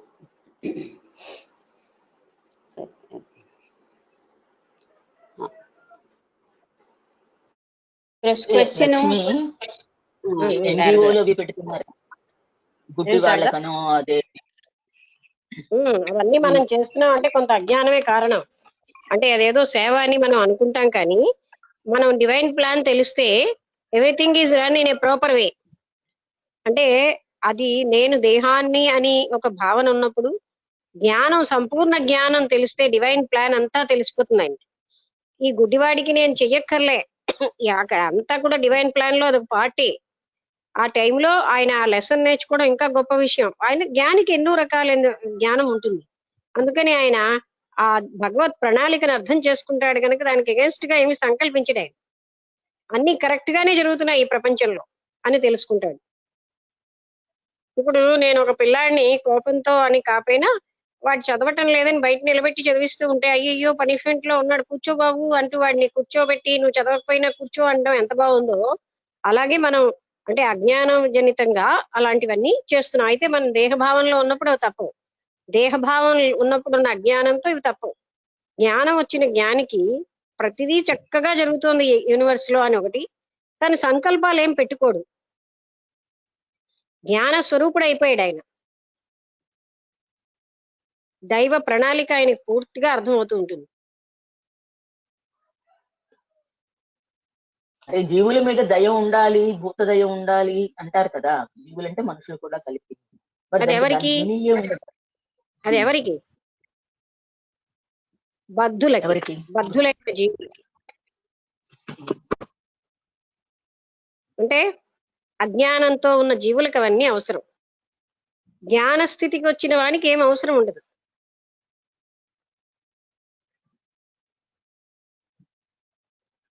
ఆయనకి ఇంకే కర్తవ్యము లేదు. అది కూడా ఆయన జ్ఞానంతో గ్రహిస్తాడు అంటున్నాను. అంటే అసలు మనం ఇంకా మనకున్న అజ్ఞానంతో ఏదో మనం చేసేస్తామని వెళ్తున్నాం, కానీ అది మనకి ఉన్నటువంటి స్థితిలో అవసరం. జ్ఞాన స్థితి వచ్చిన వారికి ఏం ఉండదు, అక్కడనే లేదు. Everything in the world is going on in a proper order. అది నా వరకు వచ్చినప్పుడు అలాగే ఉండాలి, ఇంకొకళ్ళకి వచ్చినప్పుడే కాదు. అప్పుడు అలాంటి ధర్మం మనం పాటించవచ్చు. కానీ మన వరకు వచ్చినప్పుడు మనం బాధపడుతున్నాం కనుక ఇతరులకు కూడా బాధ కలుగుతుందని సహాయం చేస్తాం. జ్ఞానికి అటువంటి ఏమీ ఉండవు.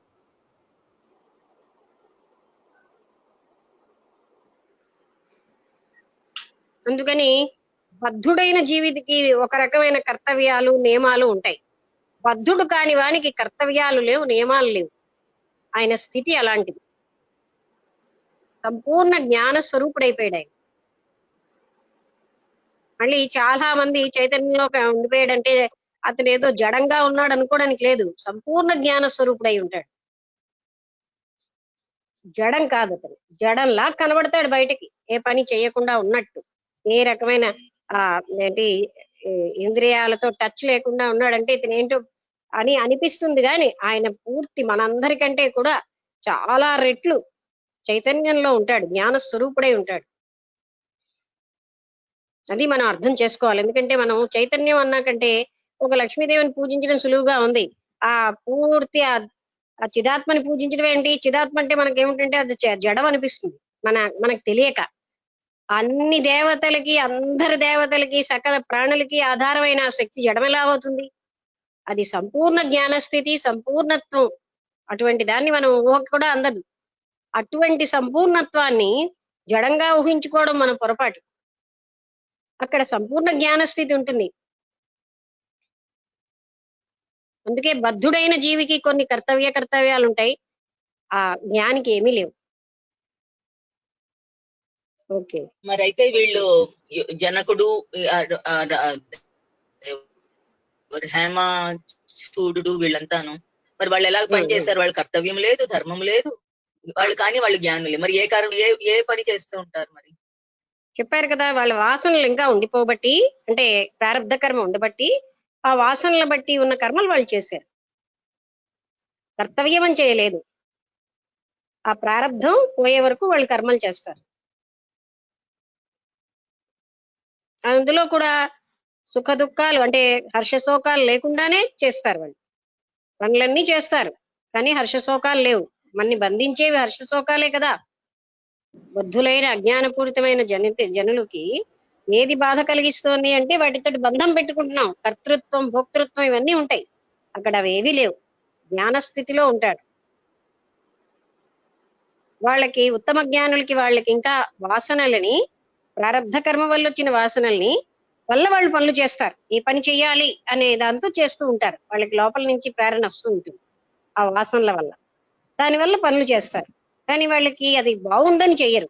దానివల్ల సుఖం వస్తోందని చెయ్యరు, కష్టం వస్తోందని మానరు.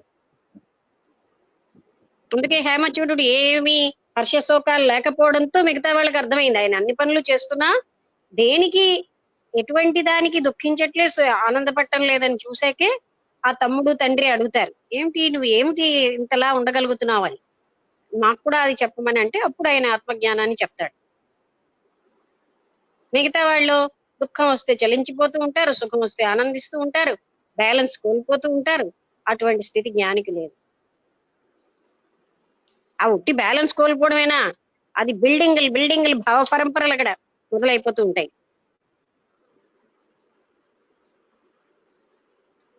అది అలాంటిదంతా జ్ఞానికి ఉండదు. అయితే ఇప్పుడు అవతారంగా జన్మించిన వాళ్ళు వస్తే వాళ్ళకి ప్రారంధం కూడా ఏమి ఉండదు. అవతార పురుషులు ముక్తులై వస్తాయి. ఇప్పుడు బ్రహ్మ కూడా ముక్తి పొందడు అని చెప్తున్నారు కదా. బ్రహ్మ పదవికి వెళ్ళాక కూడా ముక్తికి వాళ్ళు ప్రయత్నం చేయాలి. అందుకని ముక్తులై వచ్చిన వాళ్ళకి ఏం అవసరం ఉండదు. అలాంటి ఎగ్జాంపుల్ ఏదైనా చెప్తావా? దేనికి ఎగ్జాంపుల్? ఎవరైతే ఇప్పుడు ముక్తులై రాముల వారి విషయం తీసుకో. విష్ణుమూర్తి శాపం వల్ల అంటే అక్కడ సనాదులు అంటే అతన్ని శపించడం బట్టి కదా విష్ణుమూర్తిని, నీకు కూడా కొంత అజ్ఞానం రావాలి అని. అందుకని మొదటంతా ఆయన ఆ 12 ఏళ్ల వరకును అలా ఉండి ఆయన వశిష్ఠుల వారి నుంచి అంటే వైరాగ్యం వచ్చి ఆయన ప్రశ్నించి అప్పుడు తను జ్ఞానం అయిపోయాడు. అంటే అంతకు తర్వాత అంతా రాజ్యం అంతా జ్ఞానంగానే ఆయన పరిపాలించాడు. అంటే వశిష్ఠుల బోధ విన్న తర్వాత నుంచి ఆయనకి పూర్తి జ్ఞానం వచ్చేసింది. ఆ జ్ఞాని అయిపోయిన వాడు అన్ని పనులు చేస్తాడు, శత్రువులను ఓడిస్తాడు, అన్ని చేస్తాడు, కానీ హర్షశోకాలు ఏమీ లేకుండా ఏ కర్మ అంటదు, కర్తృత్వం ఉండదు, భోక్తృత్వం ఉండదు, కానీ పనులన్నీ పర్ఫెక్ట్ గా చేయొచ్చు. ధర్మము కార్యము ఉండదంటున్నావు కదా, కర్తవ్యమును. మరి అతనికి మరి రాముడికి కర్తవ్యము ఉన్నది, ధర్మము ఉన్నది, అన్ని చేతన అడవులకు పంపించాడు కర్తవ్యం ద్వారా, ధర్మం ద్వారాను అంటే అతను ప్రపంచం కోసం, ప్రజల కోసం ధర్మ నిర్వహణ చేశాడు, తను ఆదర్శం అయ్యాడు గనక. ఇప్పుడు జ్ఞాని, కృష్ణుడు గీతలో కూడా చెప్తాడు, జ్ఞానిని అందరూ అనుసరిస్తారు గనక ఆయనకి ఏ కర్మలు చేయాల్సిన అవసరం లేదు. కానీ జ్ఞానిని అందరూ అనుసరిస్తారు, నన్నే అందరూ అనుసరిస్తారు గనక నేను ఈ పనులన్నీ చేస్తున్నాను అంటాడు. జ్ఞాని అయిపోతే ఏమీ చేయకుండా కూర్చుంటే జ్ఞానిగా నాని వీళ్ళు కూడా మొదటి నుంచి ఏమీ చేయకుండా కూర్చుంటారు.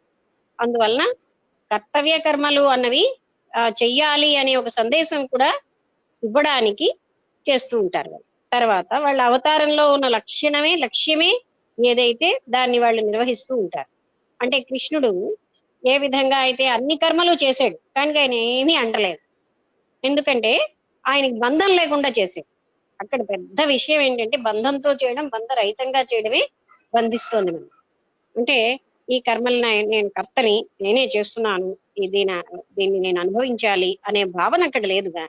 జ్ఞానికి ఆ భావన ఉండదు, కర్తృత్వం లేదు, భోక్తృత్వం లేదు అనే విషయాన్ని మనం అంటే తెలిసినా నువ్వు మళ్ళీ అడుగుతున్నావు. ఎందుకంటే జ్ఞానికి అలాంటివి ఏమీ ఉండదు, కానీ తాను అనుభవించాడు. ఆ కర్తవ్యం యొక్క ఫలితాలేవి తాను అనుభవించాడు, తాను పనులన్నీ చేస్తాడు. ఆయనకి ఉన్నటువంటి ప్రారంధం వల్ల సుఖ ప్రారంధం ఉన్నా సుఖము అనుభవిస్తాడు, కానీ అక్కడ ఏమీ ఆయనకి ఆనందానుభూతి లేదు. అలా అని చెప్పి దుఃఖము లేదు, అలాంటి స్థితిలో ఉంటాడు. ఆయన తన కోసం చేయలేదు ఈ పనులన్నీ, తను ముక్తి పొందడానికి ఏం చేయలేదు అవతార పురుషుడు.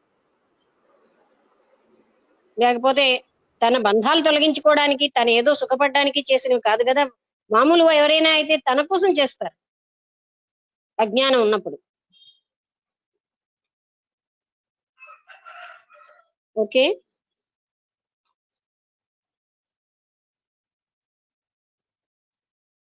శారదా అర్థమైందా?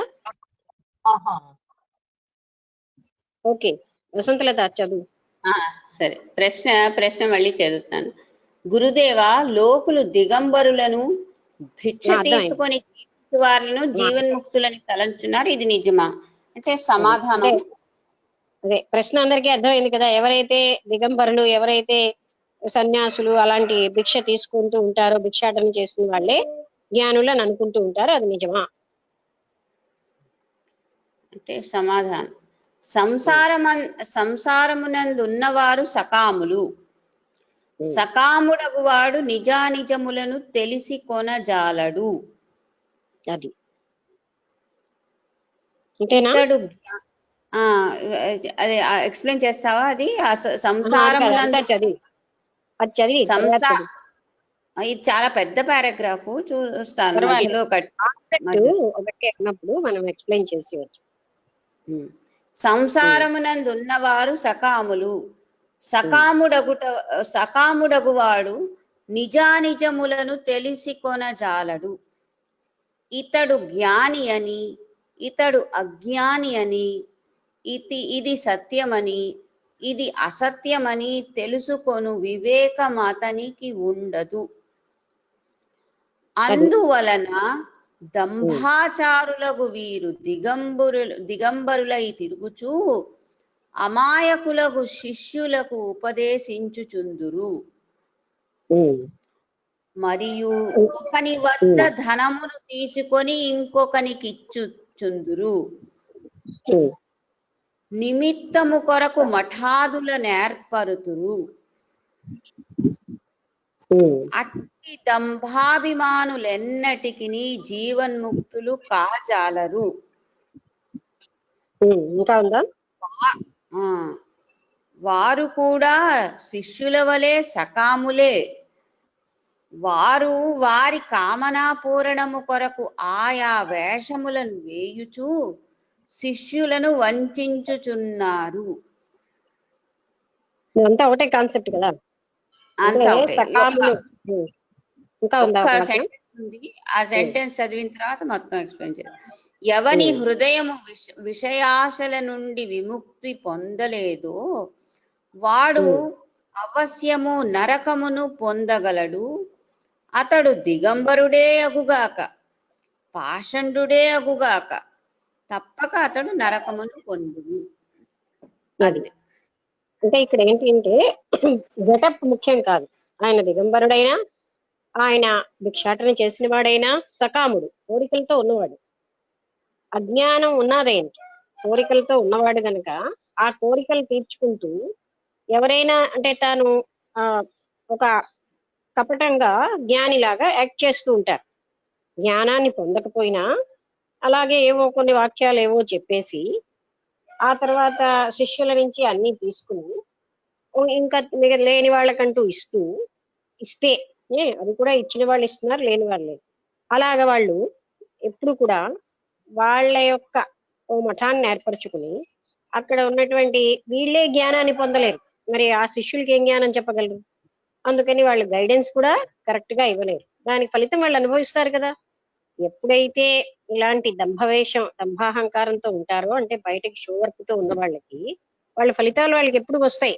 కోరికలతోనే ఉంటారు, కోరికలు లేని వాళ్ళలా కనిపిస్తూ. అందుకని ఎవరికి ప్రజల్ని మోసం చేయగలరు కానీ కర్మదేవతల్ని మోసం చేయలేరు కదా. అందుకని వాళ్ళు తప్పకుండా బాధలు పడతారు. ఇందుకు దృష్టాంతము ఒక మహాత్ముడు ఒక రాజగృహమునందు చాలా కాలము వరకు ఉండెను. ఒక దినమున మహాత్ముడు మరణించెను. అదే దినము రాజు కూడా మరణించెను.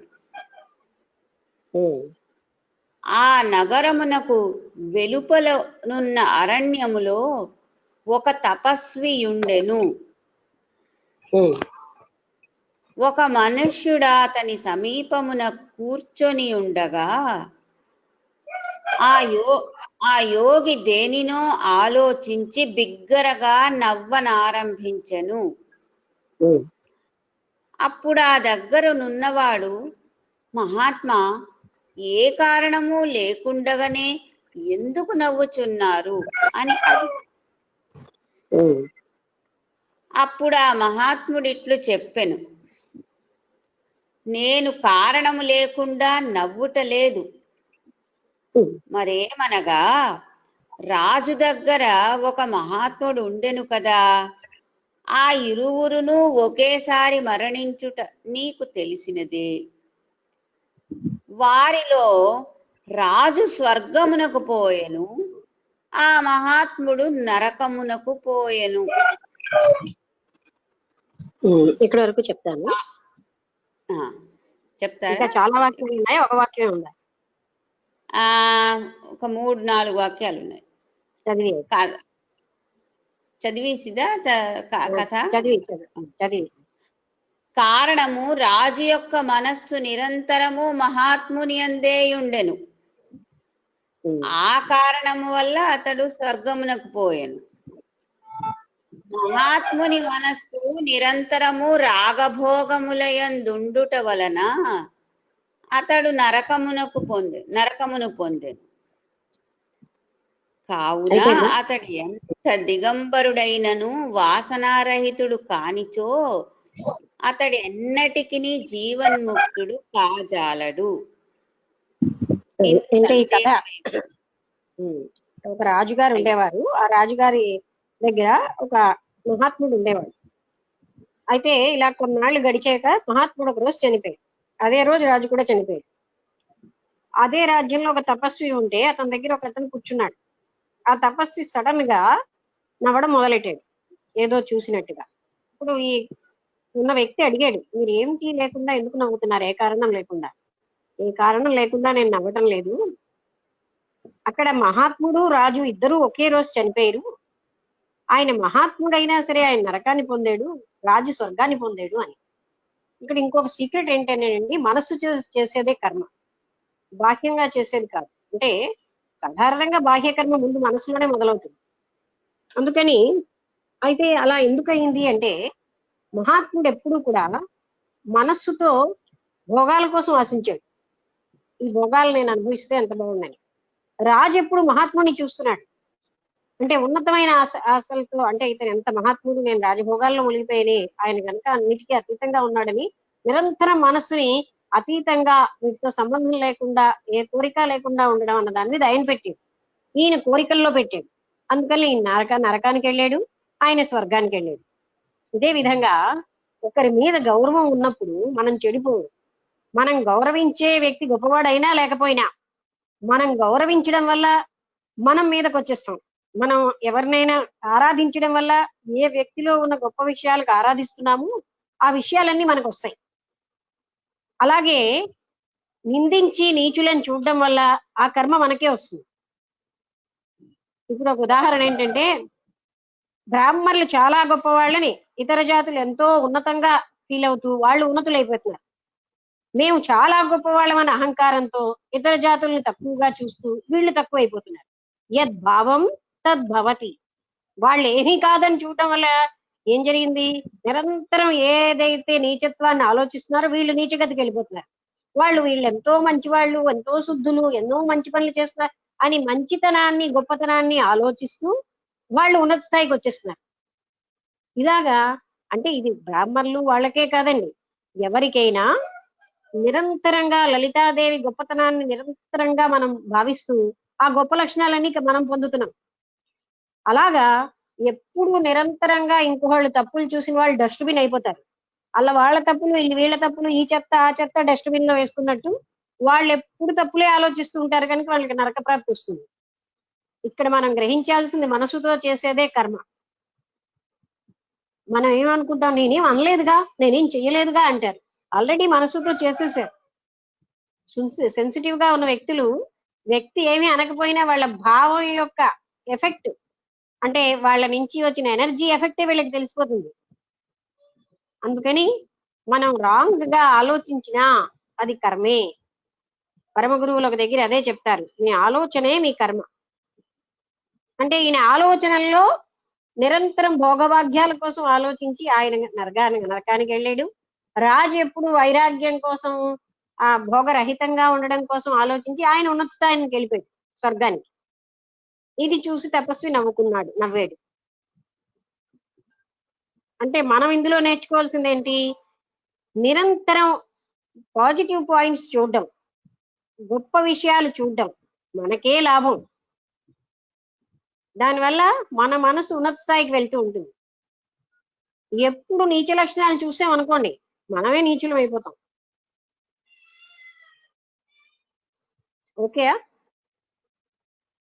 కథ అయిపోయింది కదా? కథ అయిపోయింది.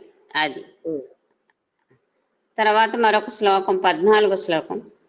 సానురాగాం స్త్రియం దృష్ట్వా మృత్యుం వా సముపస్థితం అవిహ్వల మనాః స్వస్థో ముక్త ఏవ మహాశయః.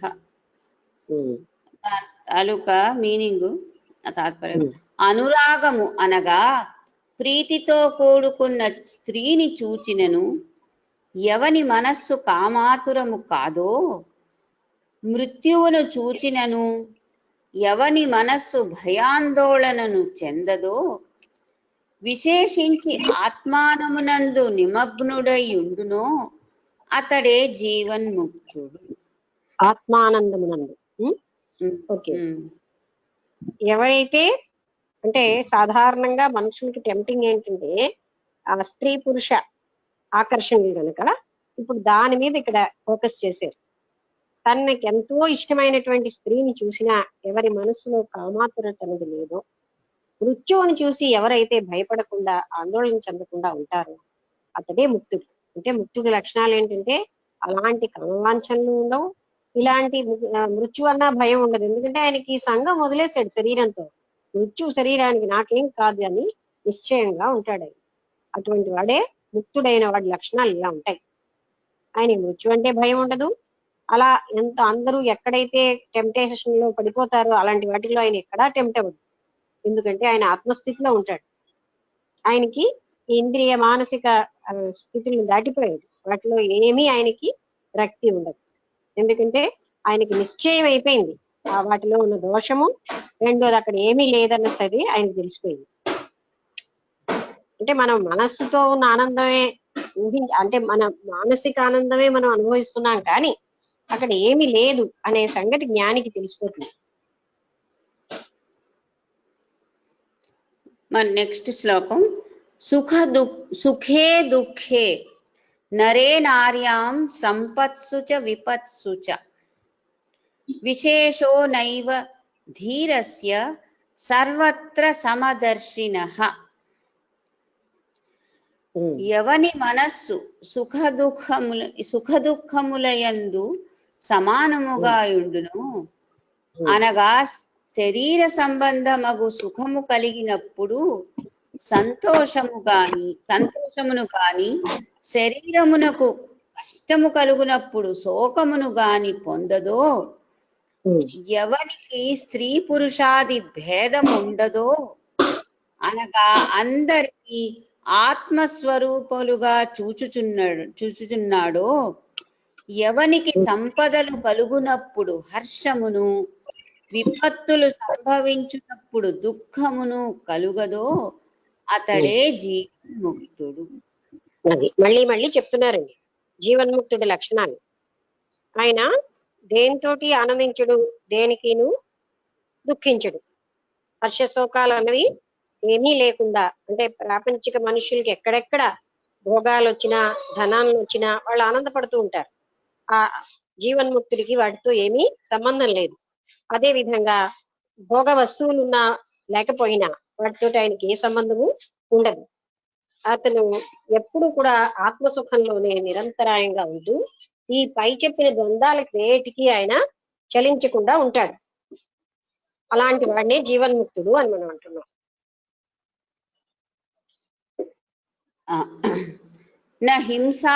నెక్స్ట్ 16వ శ్లోకం, న హింసానైవ కారుణ్యం నౌద్ధత్యం నచ దీనత నాశ్చర్యం నైవ చ క్షోభః క్షీణ సంసరణే నరే.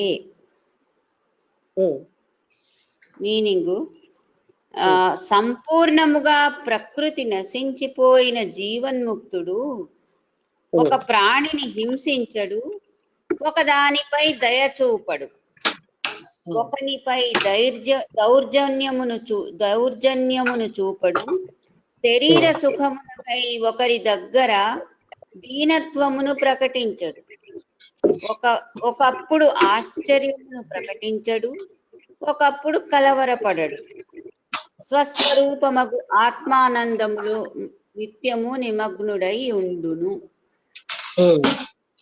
అంటే ఇప్పుడు ఇందాక నుంచి అదే చక్కగా చెప్పాడు. ఇక్కడ హింసాత్మక భావం లేదు, దయాభావం లేదు, తటస్థంగా ఉంటాడు ఆయన. అంటే వీళ్ళు ఏదో మనం ఇందాక సారథ చెప్పినట్టుగా వీళ్ళకి ఉపకారం చేద్దాం అని ఒక దయతో అలాంటివి ఉండవు. ఎందుకంటే ఆయన తటస్థ స్వభావంలో ఉంటాడు. అలా అని హింసా ప్రకృతి చూపెట్టు. ఆయన ఉపకారం అపకారం ఏమీ చేయడు. తర్వాత ఏ రకమైన దానికి ఆనందించుడు, దుఃఖించడు. లాస్ట్ లో ఏం చెప్పాడు ఇంకోటి ఉదాహరణ, ఒకప్పుడు ఆశ్చర్యమును ప్రకటించడు, ఒకప్పుడు కలవరపడడు. అదొకటి. అంటే ఆయనకి ఆశ్చర్యం అన్నది ఉండదు, ఆయన కలవరమును పడడు సడన్ గా. ఎందుకంటే చెప్పాను కదా, జ్ఞాన స్వరూపుడై ఉన్నాడు గనక ఆశ్చర్యం ఏమీ ఉండదు. అంటే ఒక జీవి చాలా బాధపడుతున్నాడంటే ఆయనకి ఆ జ్ఞానం ఉన్నది గనక గతం వల్ల ఇప్పుడు ఇలా ఉన్నారు. గొప్పగా ఆనందిస్తూ ఉన్న వ్యక్తిని చూసి కూడా ఆయన ఆశ్చర్యపడ్డాడు. ఎందుకంటే ఆయనకి అవన్నీ ఆ లా ఆఫ్ ద యూనివర్స్ అన్ని తెలిసిపోతాయి కనుక ఆయన దేనికి ఆశ్చర్యపడ్డు, ఆయనకి అత్యద్భుతం అన్నది ఏమీ ఉండవు, దేన్ని చూసాము అని గాబరా పడిపోడు. అలాగా ఆయన నిరంతరంగా శాంత స్థితిలో తన ఆత్మస్థితిలోనే ఉంటాడు. ఆయన జ్ఞాన పూర్ణుడు. అది మనం గుర్తుంచుకోవాలంటే అక్కడ జడంగా కూర్చున్నాడు ఉంటాడు అని మనం ఆలోచించకూడదు. పూర్తి జ్ఞాన స్వరూపుడై ఉంటాడు.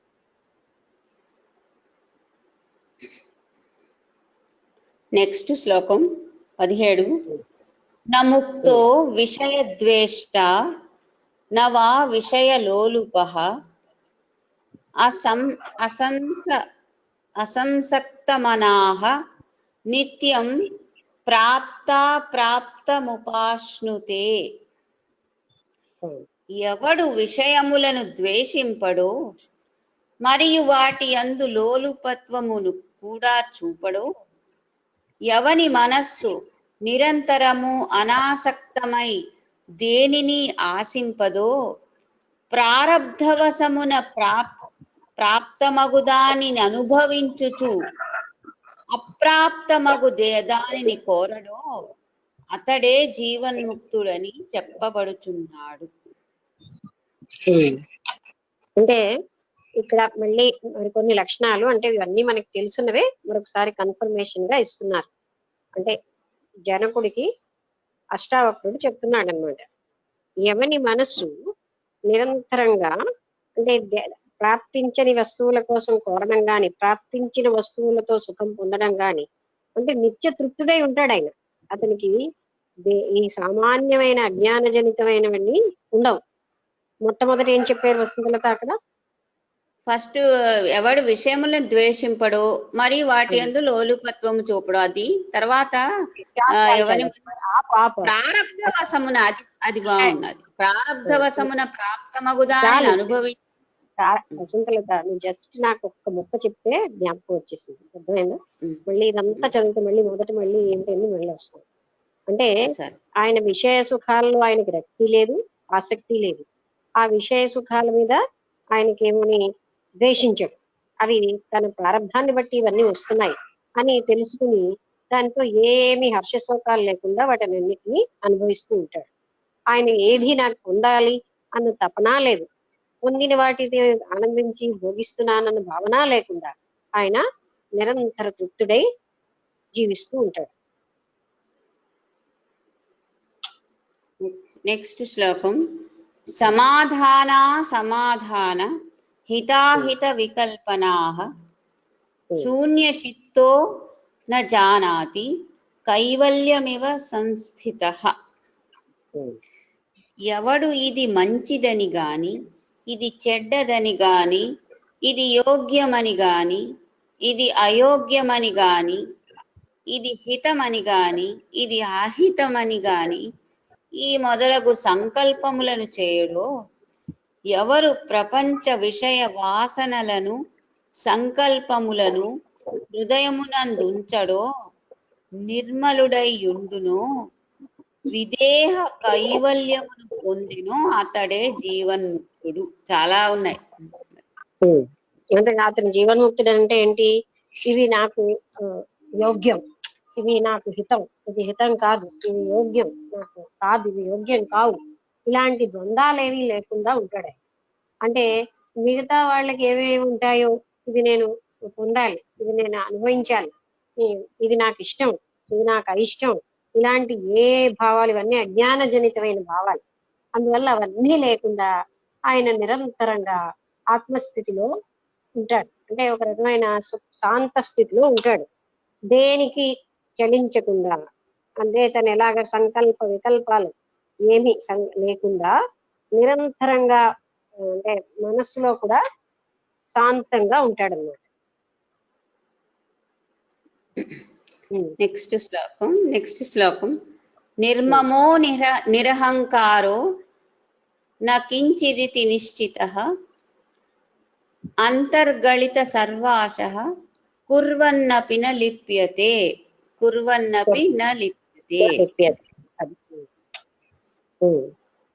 ఓ జనక, ఎవడు అహం మమ అను అభిమానము పూర్తిగా లేనివాడో అనగా ఇది నాది, దీనికంతటికీ కర్తను నేనే అను అభిమానము ఎవనికి లేదో, అధిష్టాన చైతన్యము కంటే వేరైనదొకటి సత్యము కాదు, అదంతయు మిథ్యయే అని నిశ్చయ జ్ఞానము ఎవనికి కలదో, అట్టివాడు సమస్త కార్యములు చేయుచున్నవాడైనను ఏమియు చేయని వాడే. ఎందుకనగా వానికి కర్తృత్వ భోక్తృత్వాభిమానము లేదు. ఇప్పుడు మనం ఏం చేస్తున్నాం? నేను అన్న సెంటర్ లో ఉంటాం. ఆ నేను చేస్తున్నాను, నేను ఈ పనులు చేశాను, నాకు అన్ని రావాలి, నేనే సమస్తం, నాకు నేను ఆర్జించాలి అవార్జించాలి. నేను ఆ ఐ సెంటర్ లో, మీ సెంటర్ లో ఉంటాం గనక అజ్ఞానంతో కూడినటువంటిది అది. అధిష్టానం ఏమిటి? చైతన్యం. ఆయన ఏంటంటే అధిష్టానమైన చైతన్య స్వరూపంలో ఉంటాడు. ఈ దానికి ఆపాదించిన అజ్ఞాన ఆపాదనతో ఉన్న నేను స్థితిని పొందడాయి. అది ఉన్నప్పుడే ఇది అనుభవించాలి, అది పొందాలి, ఇవన్నీ అక్యుములేట్ చేసుకోవాలి, నాకున్నటువంటి జ్ఞానాన్ని పెంపొందించుకోవాలి, నాకున్న వస్తు సముదాయమే కాక మానసికంగా కీర్తిని సంపాదించాలి, ఇంకా రకరకాల ఎన్నో అజ్ఞానాలన్నీ వస్తాయి. ఆయన మీ డిజాల్వ్ అయిపోయింది. ఆయన అంటే నేనన్నది లేదు. విచ్ ఏ నేనైతే ఇక్కడ పనిచేస్తుందో ఆ నేను అక్కడ ఆయన లైవ్ అయిపోయింది. అసలు నేనేమిటి? అధిష్టానమైన ఆత్మ చైతన్యమే తానన్న స్థితిలో ఉంటాడు గనక ఆయన ఈ రకాలైన వికారాలు ఏమీ లేకుండా ఏ రకమైనటువంటి సంకల్పాలు లేక నిర్వికల్పంగా ఉంటాడు. అతని యొక్క స్థితి అంత గొప్పదనమాట. అంటే మనం ఏం చేస్తున్నాం? అధ్యాస అంటే నేను కాని దాన్ని నేనని భ్రాంతి చెందుతూ దాంతోనే జీవితం అంతా గడిపేస్తాం. అజ్ఞాన జనితమైన నేనులోనే జీవితం అంతా గడిపేస్తాం. ఆయన నేనేమిటి అంటే ఆ చైతన్యమే నేనన్న స్థితిలో ఆయన తృప్తిగా ఉంటాడు. ఇంకా ఏమీ కూడా ఆయనకి ఈ అజ్ఞాన జనితమైన ఏవీ లేకుండా నిరంతరాయంగా ఆత్మ చైతన్యంలో ఉంటాడన్నమాట, సుఖంగా. అందుకే ఆయన కర్తృత్వం లేదు, భోక్తృత్వం లేదు. నేను చేసేనన్న కర్తృత్వం లేదు. నేనన్నది ఉంటే కదా నేను చేశాను, నేనన్నది ఉన్నప్పుడే నేను అనుభవిస్తున్నాను అనేవన్నీ ఇవి ఉంటాయి. అవి ఏవీ లేవు గనక కర్తృత్వ భోక్తృత్వాలు లేవు. తాను పని చేయాలని చేస్తున్నాడని అన్ని చేస్తున్నా ఆయనకి ఆ కర్తృత్వ భోక్తృత్వం లేకుండానే చేస్తాడు. అందుకే కర్మలేవి ఆయన్ని అంటాం. డూయర్షిప్ అంటే కర్తృత్వం ఉంటేనే కర్మలు అంటుతాయి.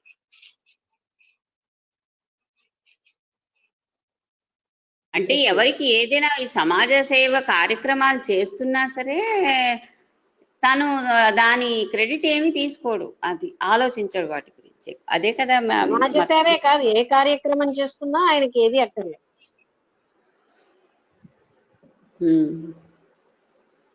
అంటే ఇందాకలు వచ్చింది కదా డిస్కషను, మనం ఎవరికి ఏది ఇప్పించకుండా ఉండడం, తర్వాత ప్రయత్నించకపోవడం, ఇవన్నీ కూడా జ్ఞాని తాలూకు లక్షణం అని చెప్పారు. ఆ ఏ పనితోనే ఆయన సంబంధం. ఒక దగ్గర ఒక హింసాత్మకమైన పని చేయాలి అంటే శత్రువుని వధించాడుగా, అది కూడా ఆయనకి సంబంధం లేదు. అది కర్తవ్యం కనుక అక్కడ చేస్తారు. అంటే అక్కడ తాను రాజుగా ఉన్నప్పుడు చేయాల్సిన పనులన్నీ ఆయన చేస్తాడు, కానీ ఆయనకి దాంతో బంధం లేదు. ఆయన కర్తయ్య చేయడు, రాజు కర్తవ్యం గనక చేస్తాడంటే రాజు పోస్టులో తను చేయాల్సినవన్నీ ఆయన చేసేస్తాడు, కానీ తనకేమీ బంధించవు.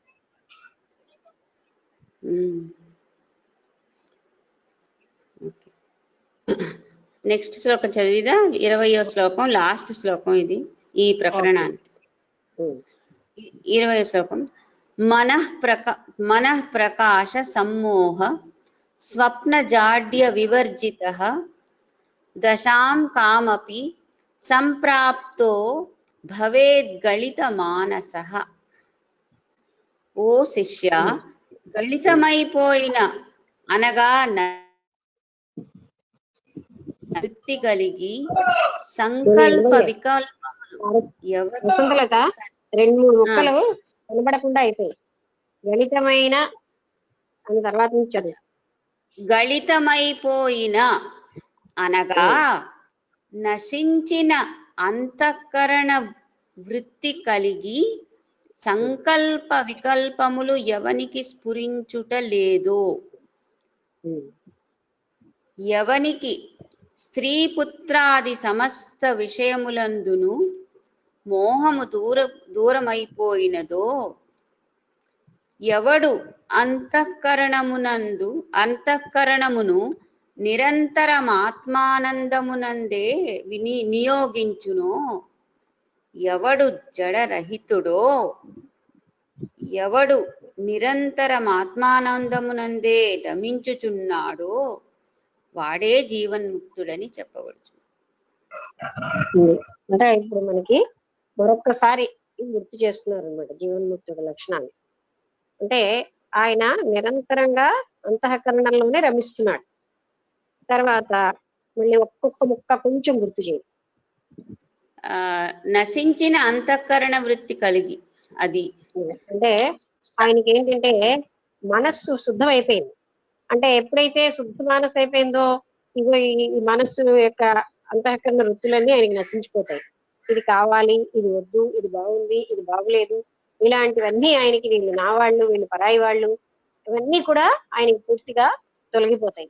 అంతఃకరణ వృత్తులు ఇవన్నీ జీవన్ముక్తుడికి ఈ వృత్తులన్నీ నశించిపోవడం వల్ల ఆయన అందరినీ సమదృష్టితోటి, అంటే ఎవరు నా వాళ్ళని ఆయనకు ఉండదు, తన భార్యాపుత్రాదుల పట్ల మోహం ఏమీ ఉండదు. ఆ విధంగా ఆయన కేవలంగా ఆత్మ చైతన్యంలోనే రక్తి పొందుతూ జీవిస్తూ ఉంటాడు. అదే అదే ఆఖరి వరకు అదే మీనింగ్ వస్తున్నది. స్త్రీ పుత్ర జడరహితుడు ఒక్కటే, జడరహితుడు అన్న ఆత్మానందంలో చైతన్యవంతుడు అన్న అదే ఒక. ఏంటంటే ఎవరు కాకా సాహెబ్ ఎవరండి, సిద్ధిబాబా భక్తులు చెప్పగలరు. ఒక ఆయన ఉండేవాడు, నిన్న ఒక ఆయన నాకు చెప్పారు ఆ విషయం. ఆయన చాలా ధనవంతుట.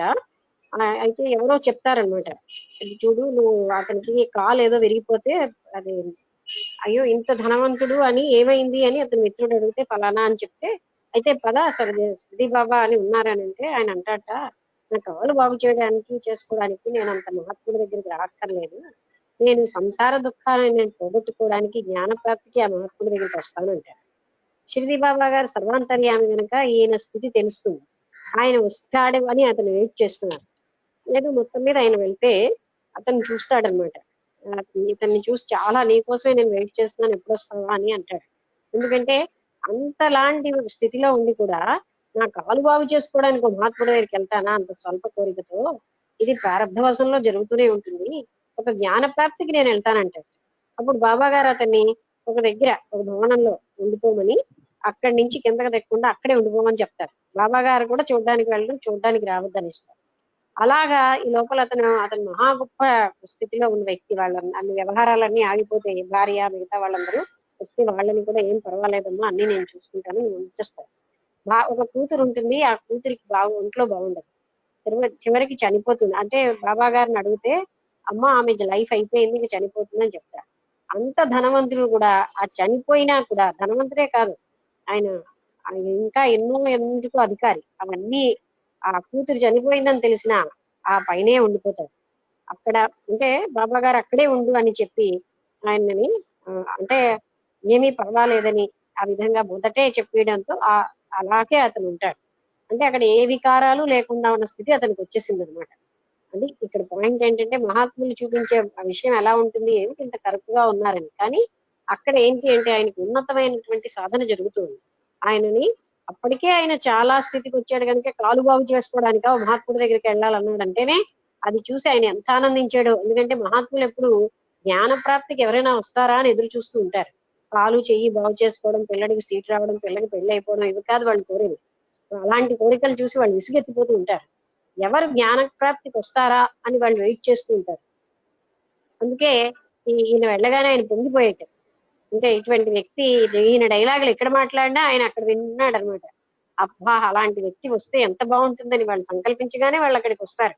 శ్యామ అన్న అతన్ని పంపించి ఎలా వెళ్ళాలో ఆయన దగ్గర ఉండి తీసుకొస్తారు. నిన్ను అందుకే పంపించాను, శ్యామాని పంపించాను అని చెప్తాడు. అంటే ఎంత దయ అలాగా అతను. పైగా ఇవి బాహ్యంగా మనకి ఎలా అనిపిస్తాయి, అదేమిటి అన్నిటినీ వ్యవహారాలు వదిలేమన్నాడు, ఎంతో మెయిన్ పర్సన్ అనమాట అలాంటి వ్యక్తి. అన్ని వ్యవహారాలు వదిలేస్తే అన్నిటిలోని అవి డ్రాప్ అయిపోయి తర్వాత పిల్లలు ఏంటైపోయిందో ఇతను ఏంటో చేసేసాడని వాళ్ళు వస్తారు. ఏం పర్వాలేదు, మిమ్మల్ని అందరినీ కూడా నేను చూసుకుంటాను అన్నప్పుడు మరి కూతురికి ఇలా బాగోలేకపోతే అతనికి ఆమె టైం అయిపోయిందండి. అంటే ఇక్కడ ఏంటంటే ఆయన స్థితి, ఆయన లోపల ఉన్నటువంటి ఆ జ్ఞాన స్థితి అన్నది ఈ గురువు అయిన ఈయనకి తెలిసిపోయి ఆయన్ని అలాగనమాట ఉండిపోతాడు. అంటే ఇంకా అతని దేనికి నా అన్న భావం పోయింది ఆయనకి. అలాంటి స్థితి వచ్చేసింది, జీవన్ముక్త స్థితి ఆయనలో ఉన్నదన్నమాట, వచ్చేసింది అని ఇక్కడ అలాంటి స్థితికి ఈయన తనకి అవకాశం కల్పించాడు అని. అంటే ఇక్కడ ఇక్కడ చెప్పారు కదా, నా అన్న వాళ్ళకి మీద ఏమీ ఉండదని. ఇప్పుడు మనకి ఇంకా అజ్ఞానం ఉండబట్టి వీళ్ళు నా వాళ్ళు నేనేదో చేసేయాలి అని మనం ఫీల్ అవుతాం. కానీ అందరూ పరమాత్ముడు బిడ్డలే.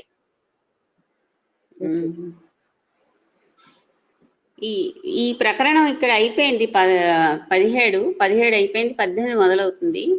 ఇంకా 8, 6 అయింది. అది చదివిదా ఎవరైనా ఏమైనా అడుగుతారా? అదే ఎవరైనా అడిగితే మీరు ప్రశ్నలు ఏమైనా అడగాలా, ఏమైనా చెప్పాలంటే చెప్పండి.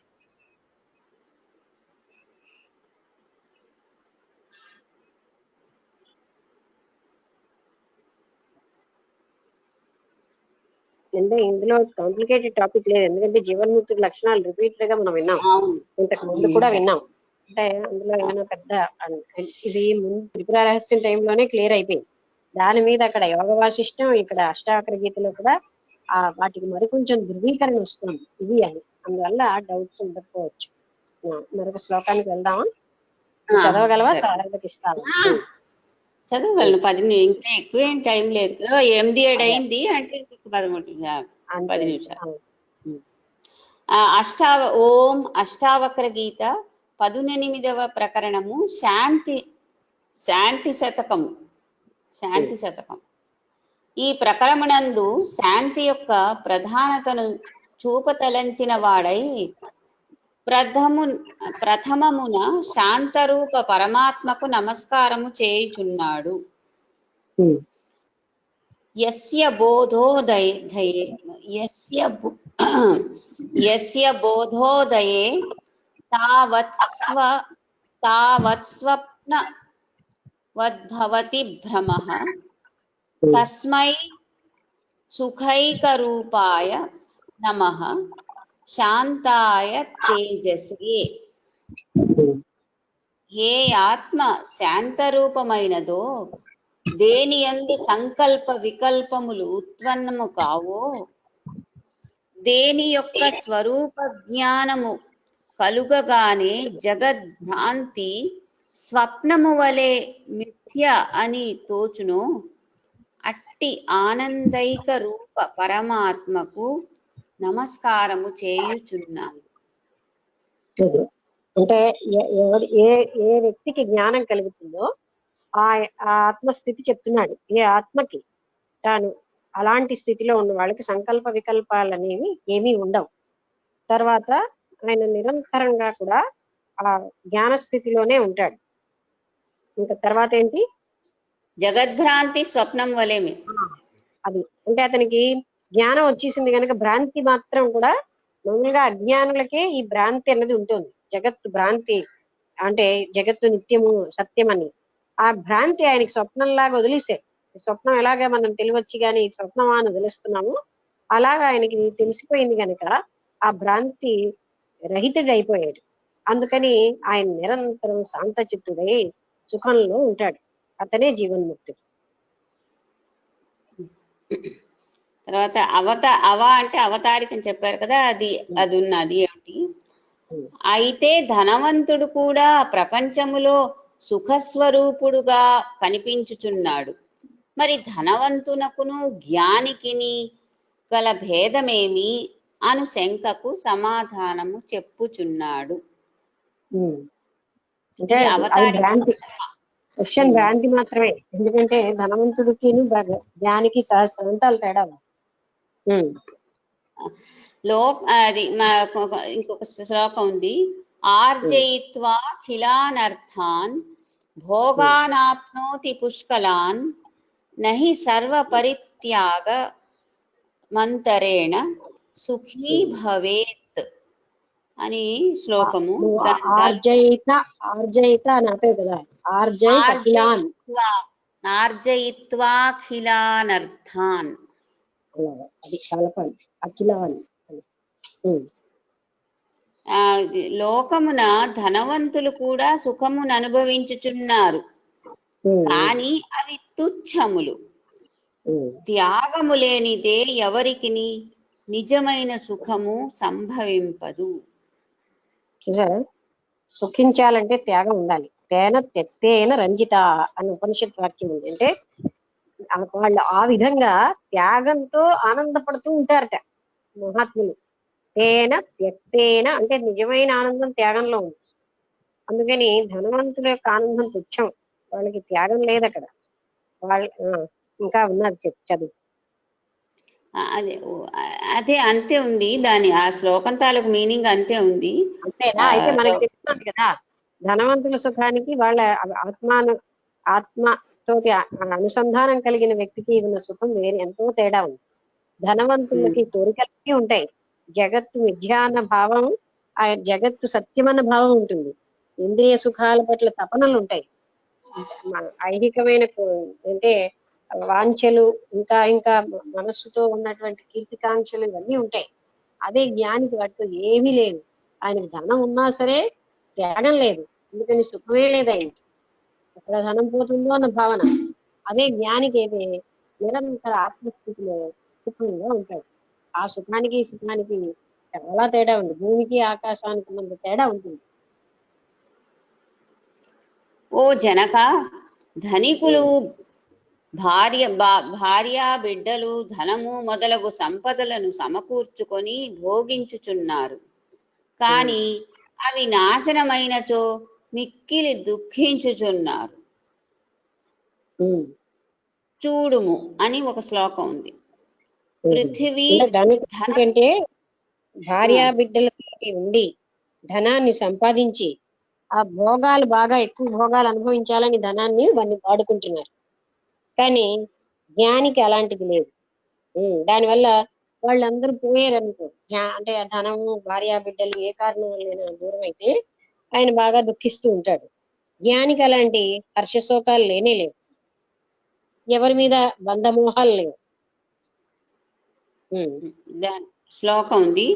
పృథివీం ధనపూర్ణాం చేదిమాం సాగరమేఖలాం ప్రాప్నోతి పునరప్యేష స్వర్గమిచ్చతి నిత్యశః.